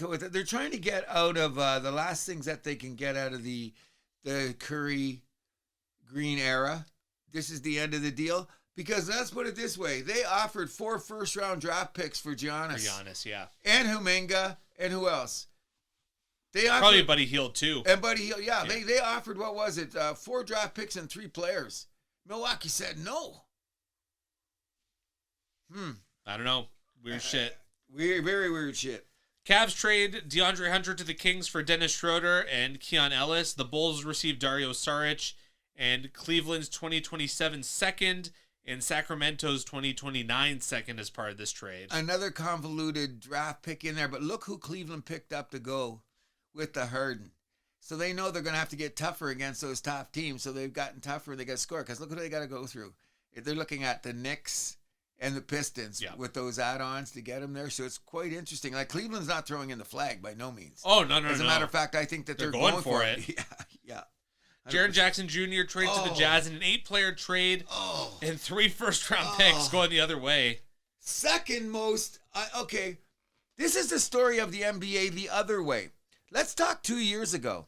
You had Desmond Bane, you had John Morant, you had Jared Jackson Jr., you had, what was his name in the middle? The center that you let go. Oh, you had Valanciunas there to help you out for a while. Who else? So this team was on the verge of, looks like we got the next 5-year contender. I was never quite buying into that. I thought their team, yes, and especially the way they played defensively. Now, the only thing left is, where's John Morant going to go? Because there's no sense of keeping him now. But this Jared, why would you get rid of Jared Jackson, though?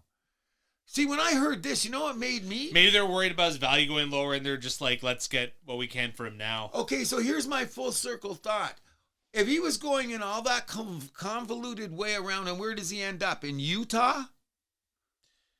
I mean, Utah is looking up in the next because the owner wants to. I got to go. Good owner. Okay, but okay. Here's my point.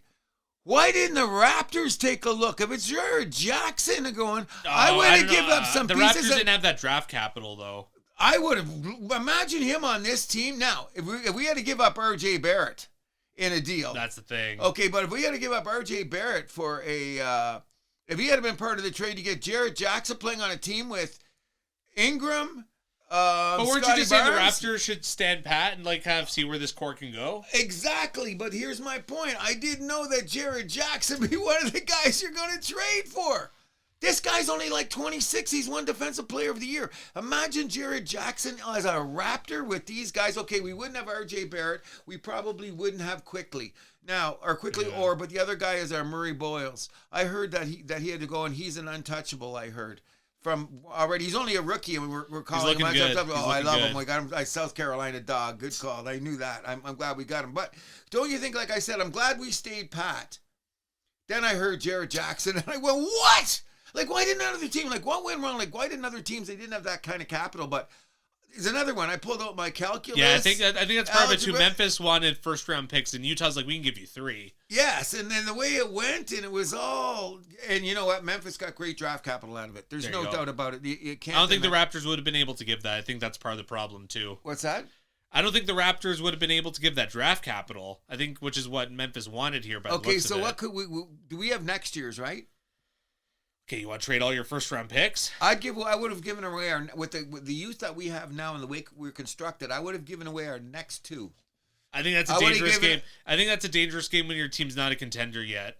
Well, we're on our way. It's looking like developing. Agreed, we're on our way, but we're not there yet. So I think it's a little soon to be throwing away first-round picks. I still want to build up this core a little bit. Okay, so I'm giving up these 2 first-round picks for Jared Jackson, which we're just talking through my ass. Because look at what we still have. I don't know what we give up. But is he going to be a great fit on the Raptors? Yes! No, you don't know that till he gets there, though. He's great in transition. He's one of those running transition forwards. That's why I'm saying the way that he plays. I don't know. Not like we don't want Porzingis. I'm not trading 3 first-round picks at this point in time yet. So we would have given him 2 first-round picks, R.J. Barrett. What if they don't want R.J.? We don't know. It's hypothetical. I'm just saying that let's move on. Time is moving. But I'm just saying I did say stay pat. But when I heard Jared Jackson, the way that he plays, his size and his age, he'd have been perfect for the Raptors, especially as an in-transition guy, and he would have cleaned up our big on the defensive end. Because he's you know what it's not, I know. What I'm saying? It's not any center or any big man.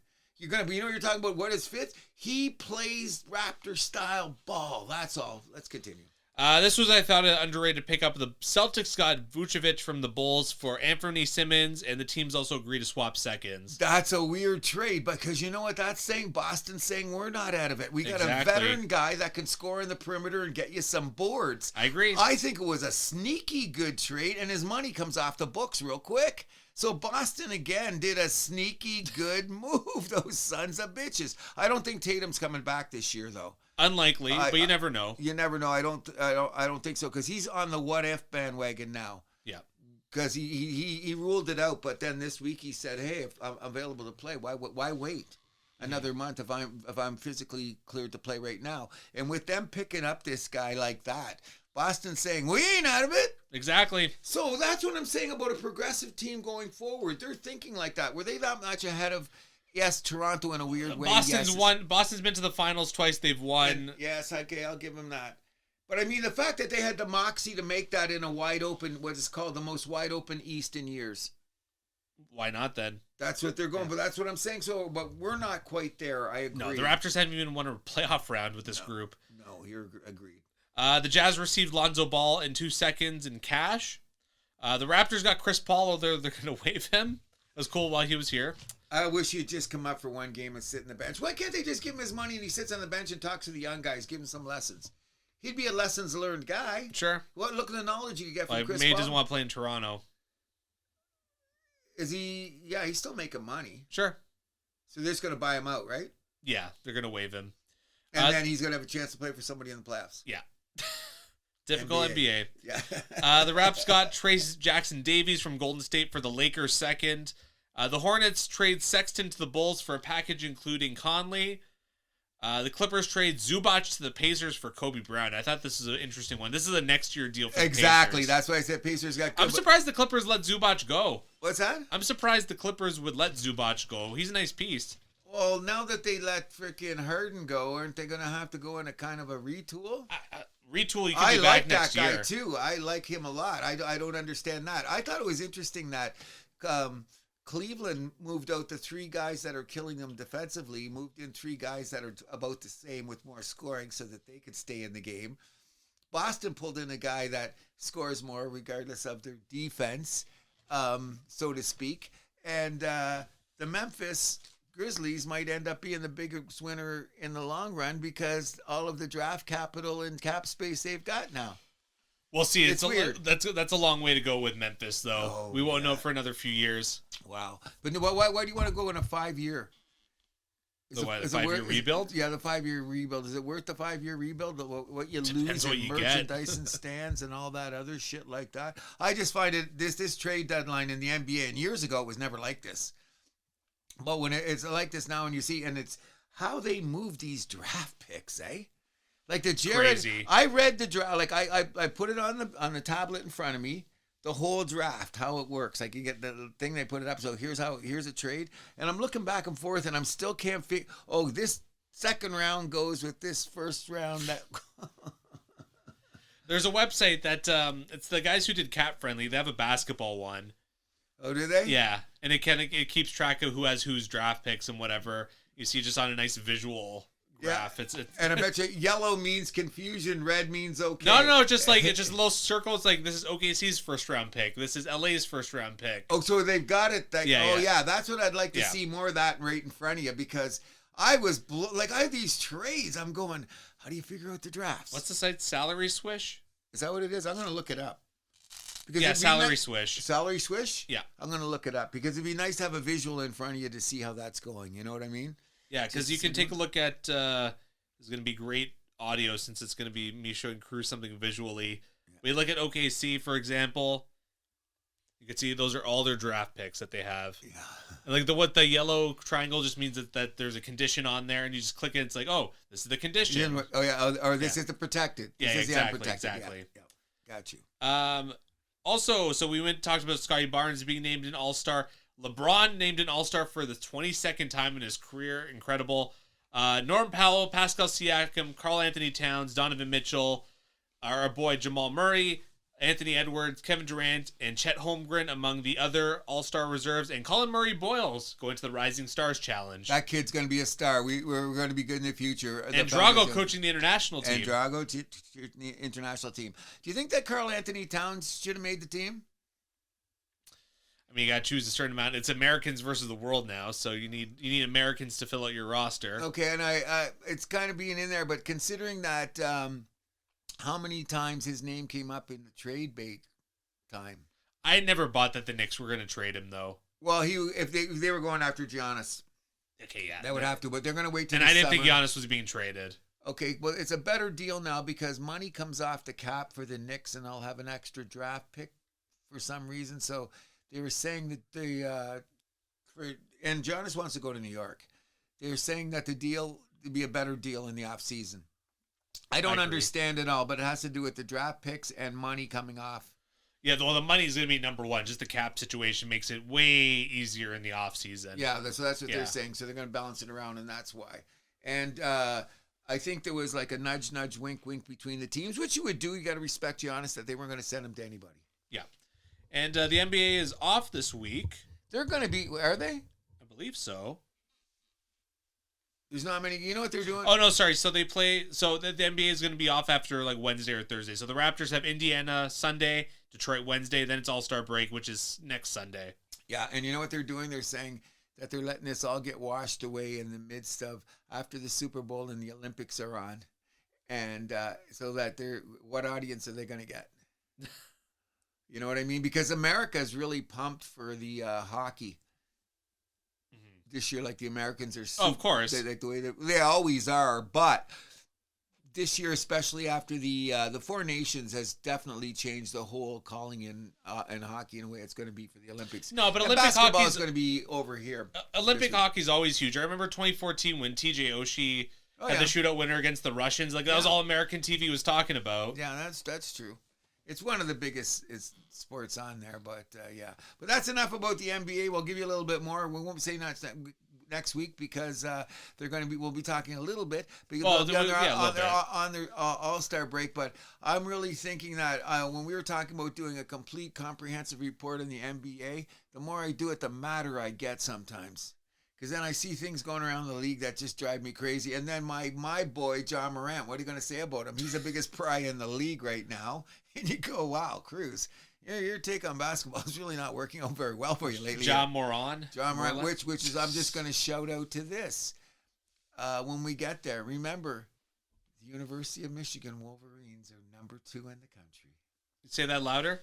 The University of Michigan Wolverines are number 2 in the country. Oh, look at that. Beautiful thing. We'll do a little bit college. When we get closer. Yeah, exactly. But for now, we'll take this from the world of basketball to the world of tennis with the Australian Open men's final. Carlos Alcaraz completes the career slam over number 4 Djokovic. He dropped the first set 6-2, but then he came back 6-2, 6-3, 7-5. Congratulations on being the youngest man to complete the slam. You know what I mean? The youngest. And that's saying a lot when you look at the history of the tennis and the greatness is there. I thought it was really cool that Rafael Nadal was there to support him because he wanted to be there as for his countrymen. And he's one of the few. Nadal's one of the few people that's also a career slam. There's only 7 of them, isn't there? 6 or 7 of them? Yeah, because Alcaraz, Federer, Djokovic, Nadal, Rod Laver. Andre Agassi. Does Agassi have it? Yeah, Agassi's got it. I think that's the list then. That's about because it. Sampras didn't do it. No, Sampras didn't do it. Borg didn't do it. No. McEnroe didn't do it. I'm thinking there was one other person. Ivan Lendl? No, Lendl didn't because he couldn't win in Wimbledon. Oh, there you go. The guy couldn't. Here's Lendl. Here's a schmuck he is, even though I heard his daughters are amazing. Here's Lendl. He couldn't win on Wimbledon. He's a crazy golfer, right? And he goes, I can't play because I'm allergic to the grass. So while women's going on, they catch him on a golf course. Artificial turf? I don't know. Isn't that hilarious? So I'm kind of allergic to grass. And then they catch him. He's out on a golf course playing golf. I thought it was funny. It was just a mental hurdle. I never liked Lendl. Oh, surprise.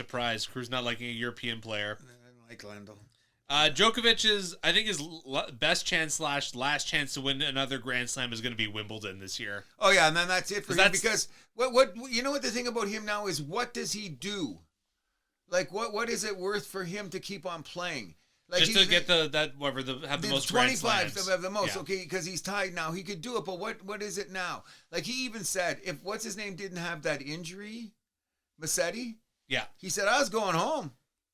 You know what I mean? So that's what's about, though, just the break sometimes. Exactly. And he goes, that's a career in tennis. He goes, I've been on the other end of that kind of deal, right? Okay, so the bottom line is he's saying, what is he playing for now? He's the GOAT. He's at the top. Really how much more money does he need? Well, they always need a little bit more bread. That never hurt anybody, a little bit more bread. But you know what I'm saying now? Like, what's he living on? John McEnroe said it the best during the thing. He was saying that play for the enjoyment of the game now. Or because the rest of your life you're not going to play, so why not extend it as far as you can anyway? Because he's saying, look at this. Oh, by the way, all you Shelton, Fritz, Taylor guys, who ended up in the Final Four? A 37-year-old GOAT. You guys still can't beat him. So 38-year-old. 38-year-old GOAT right there. So if you're 38 years old and you realize that you can still get there, why not play? Because you might get the break, like you said, to get there. So that's the only thing. But I can't see him playing beyond this year. Yeah. But what if he makes the semis and all 4? Exactly. Then he's going to come back for another year. And he's already got the most Australian Open titles with 10. Yeah. He's got 7 Wimbledons. If he wins Wimbledon again this year, he ties Federer for most. For most, yeah. That's crazy. And he'll never have the most French Opens because that's an Nadal. I mean, he's won there 3 times, though. What, Come on. French? Yeah. He has won French? I thought it was only twice. 3 times. 16, 21, and 23.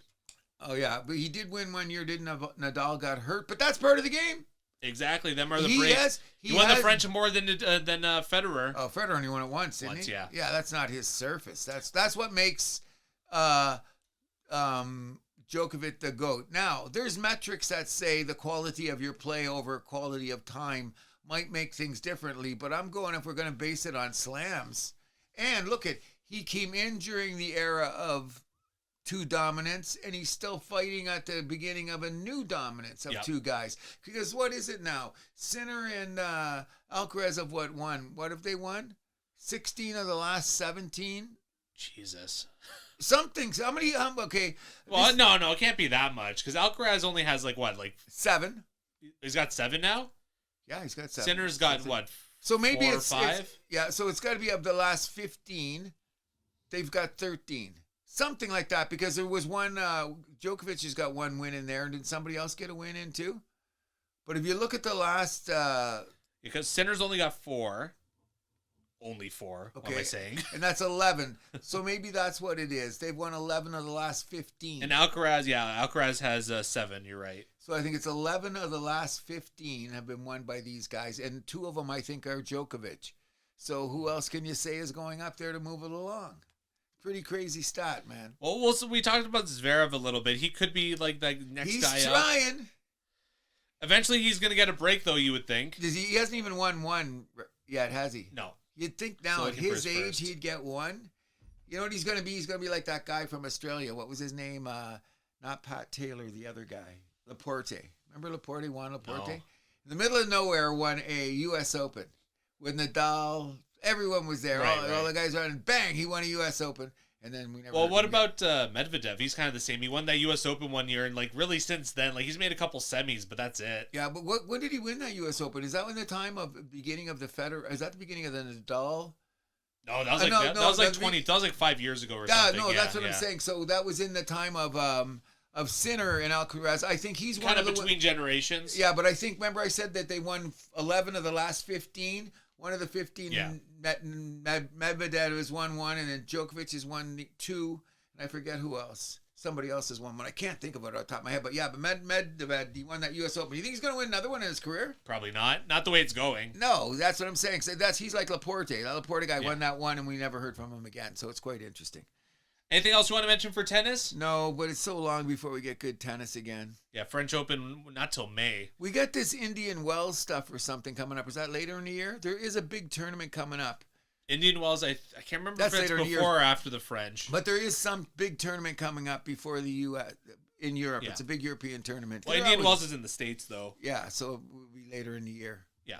We'll move us over to the Olympics. A little bit of Olympic talk. So we had the opening ceremonies yesterday, but... and also, first of all, we got to shout out Mark McMorris. We'll miss the first event. Oh, yeah. With a concussion. Hopefully he bounces back quickly because we're rooting for him. But you want to mention the 4 sports that we're looking forward to that are non-hockey. Okay. Downhill skiing, number 1. Alpine. Alpine skiing, number 1. Snowboard, the freestyle snowboarding. With the half pipe? The half pipe. Yeah, that's on my list too. Isn't it the half pipe's on your two? The finals of any finals of the skating, girls and boys. I want to see the finals. Speed skating? No. Figure skating? The figure skating. Oh, interesting. I want to see the finals of the figure skating. And then the other one I was thinking of, I was all over the board to say yes, no, maybe so, yes, no, maybe so. And I'm thinking that it was going to be a toss-up, but I think that I'm going to stay on the ski hill because I still want to see the slalom guys. You know, you got to do the discipline. Yeah. Those are the 2 I like much because the downhill is you just let her rip, but the slalom you got to be disciplined. But they're the ones that I'm looking forward to the most. For me, I got short track speed skating. I love long track too. That's got a little bit more of like a hypnotic kind of thing. Music. Yeah, exactly. But short track, it's pure chaos. It's so much fun. Snowboard half pipe is up there for me too. Yeah. I'm so glad they added that to the Olympics. Yep. Curling. I had curling. That was down the list. I thought so too, but I watched so much curling anyways that I went, okay, I can get around that. I can watch. This is best on best. I know, but I had curling as a thought, but I said no. I see enough here. And freestyle skiing. So if that's the one where you got the bumps, you do a little jump. More bumps, you do a little jump. That's a crazy sport too. You must have terrible knees after that. Feel like mine do nowadays. That's a crazy sport. It is. And even you see when they train, like they showed one of the clips and how they train, like they jump on blocks. Like, yeah, I don't even know if I could jump on them blocks, let alone do that. And then you go down that hill. It's crazy shit. I'm looking, it should be a lot of fun. It's going to be a crazy 2 weeks. Yes, it is. And it's going to, what the great thing is all the little stories that come out and all the narratives come out that we don't know now that are going to come out in the next 2 weeks. That's going to be, very good. And the human interest parts. Of course. You know what I'm saying? I think there should be a little bit worrisome about this norovirus virus going around that part of the village with the hockey teams. You see the Finns already canceled a game. And the Swedish team, or is it Switzerland? The Swiss team is the Swiss team is also in isolation right now as we speak. The Swiss team, no, they're playing Canada this afternoon. Switzerland, isn't it? Yeah. Then maybe it's Sweden. One team, there's a hockey team. No, team. Sweden was playing this morning, we saw. So what team was it? There's one team that's in isolation after the Finnish team's got it. Czechia? Could it be? I don't know. I remember seeing it on the graph this morning. It was going around. The reason I'm bringing this up is how come we're getting beaten so badly in this game of curling? Well, this is mixed doubles curling. That's not the big one. Okay. In any event, And the rest of the world is catching up to Canada with curling. Oh God, yeah, they're coming around. One of the things I wanted to bring up about this is, and I know that we're not a show that usually alludes to this stuff, but I found it very interesting when I heard about this norovirus spreading around, and every guys on the different shows are saying how serious this could turn into, because when you're in an Olympic village, you're all compact. Everybody in the same all the athletes, everybody's in the pool, so to speak, and how dangerous it is.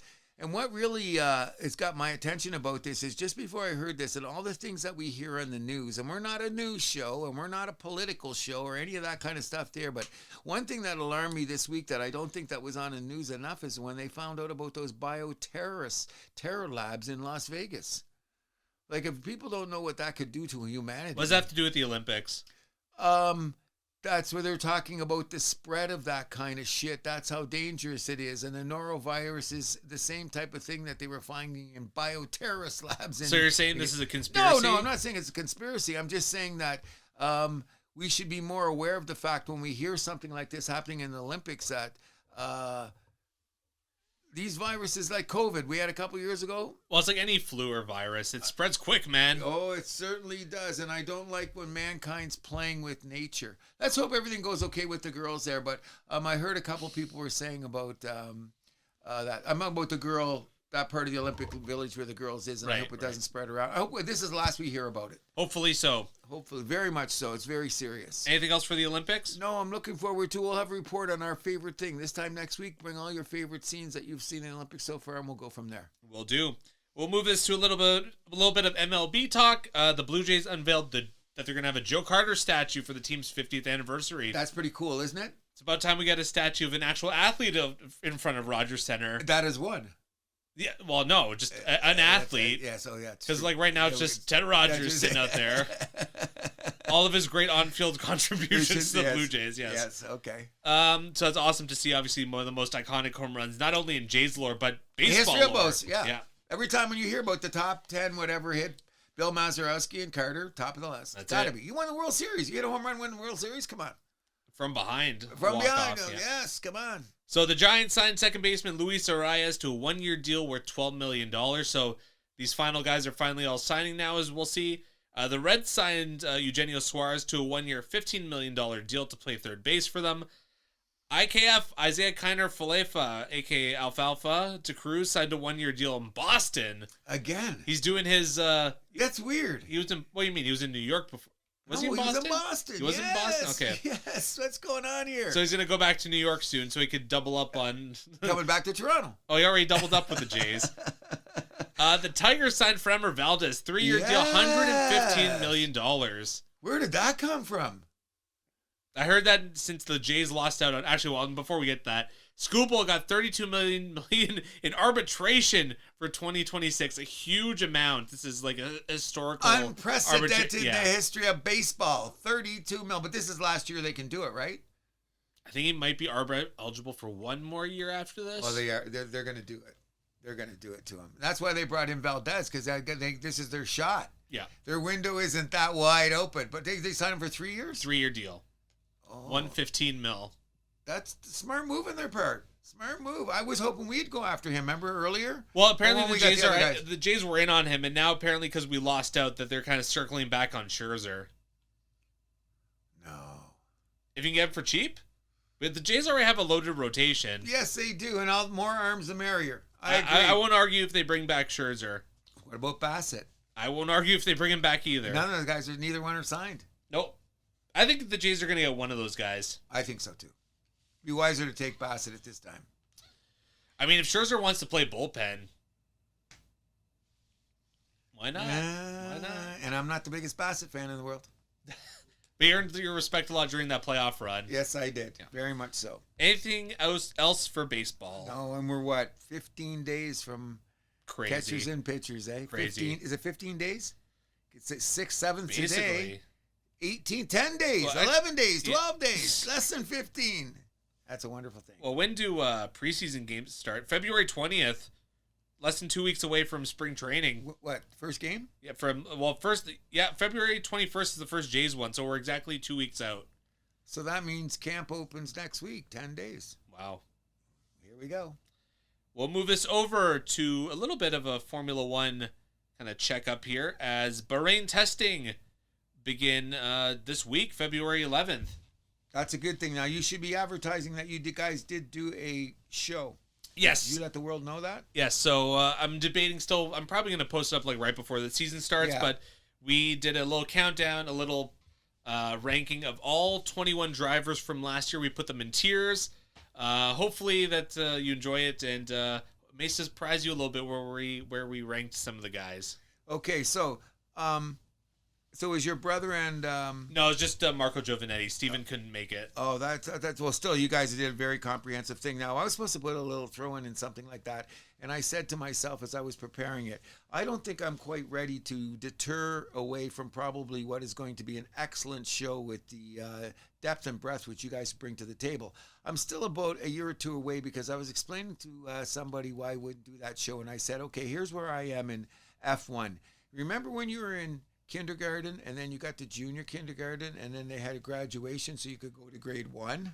Yeah, from senior kindergarten to grade 1. Yeah, I'm going into grade 1 this year. Okay, so on my level. So I'm just saying that as much as I'm enjoying it and as much as I enjoy it, the more I'm following it, and I'm really excited that's going to be started because, like I said, every year I'm learning a little bit more. I don't think I really be qualified to say, oh, this tier. Now, I'm going to say I'm going to wait. I don't want to hear the show till there. I want to be like everybody else when you bring it out. But you're going to know that I'm going to be a max guy. I'm going to be a max guy. I love Carlos Sainz.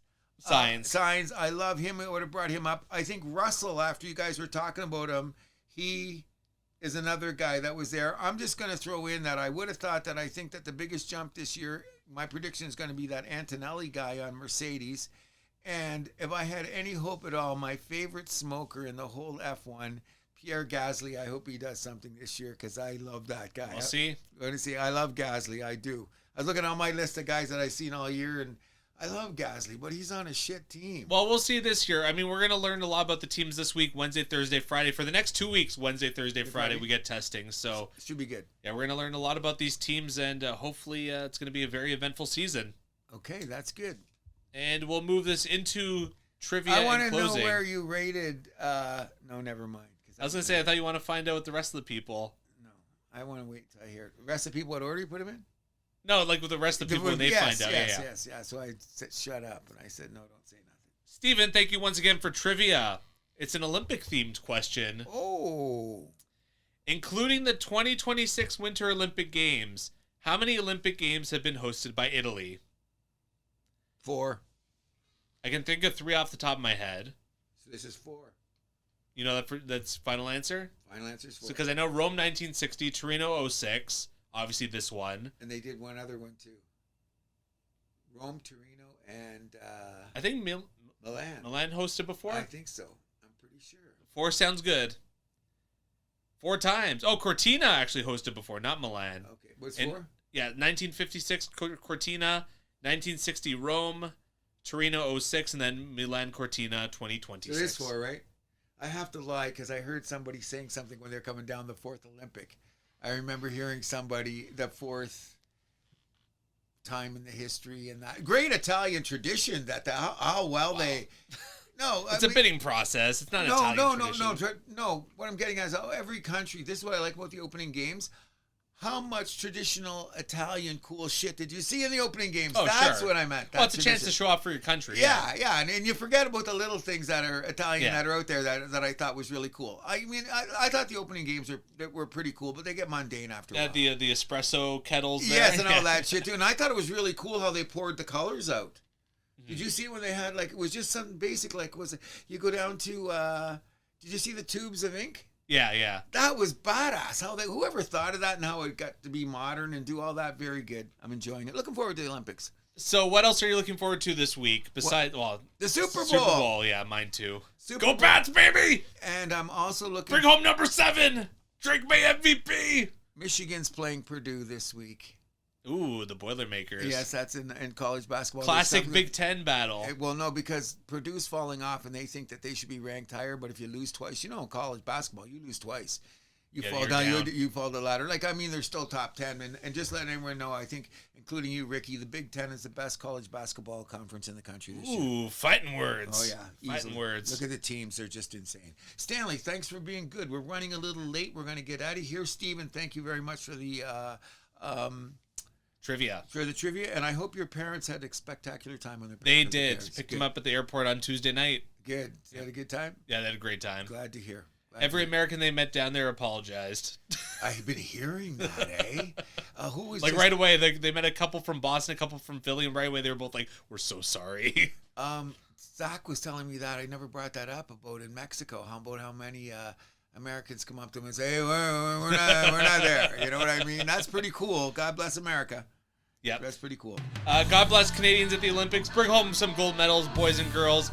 And Patriots, get it done on Sunday, please. Because us Patriots fans, we've been suffering for so long. Thank you once again for listening. It means so much to us. Once again, please like, please comment, please subscribe. Find our clips on social media. Been getting some likes on those and some comments. Very much appreciate it. We love you. And thanks for listening, sis. My name is Andrew Milani. My name is Cruz. What do? We keep the vibe alive. Do you have a question that's just burning you up inside? Send it to thehousethathappens@gmail.com and we'll answer it on the air. We release new episodes weekly on Spotify, Podbean, YouTube, Amazon Music, iHeart Radio, Player FM, Podchaser, and Boomplay. You can follow us and see clips of our show on YouTube, Facebook, Instagram, and TikTok. Thank you, and we'll see you next week.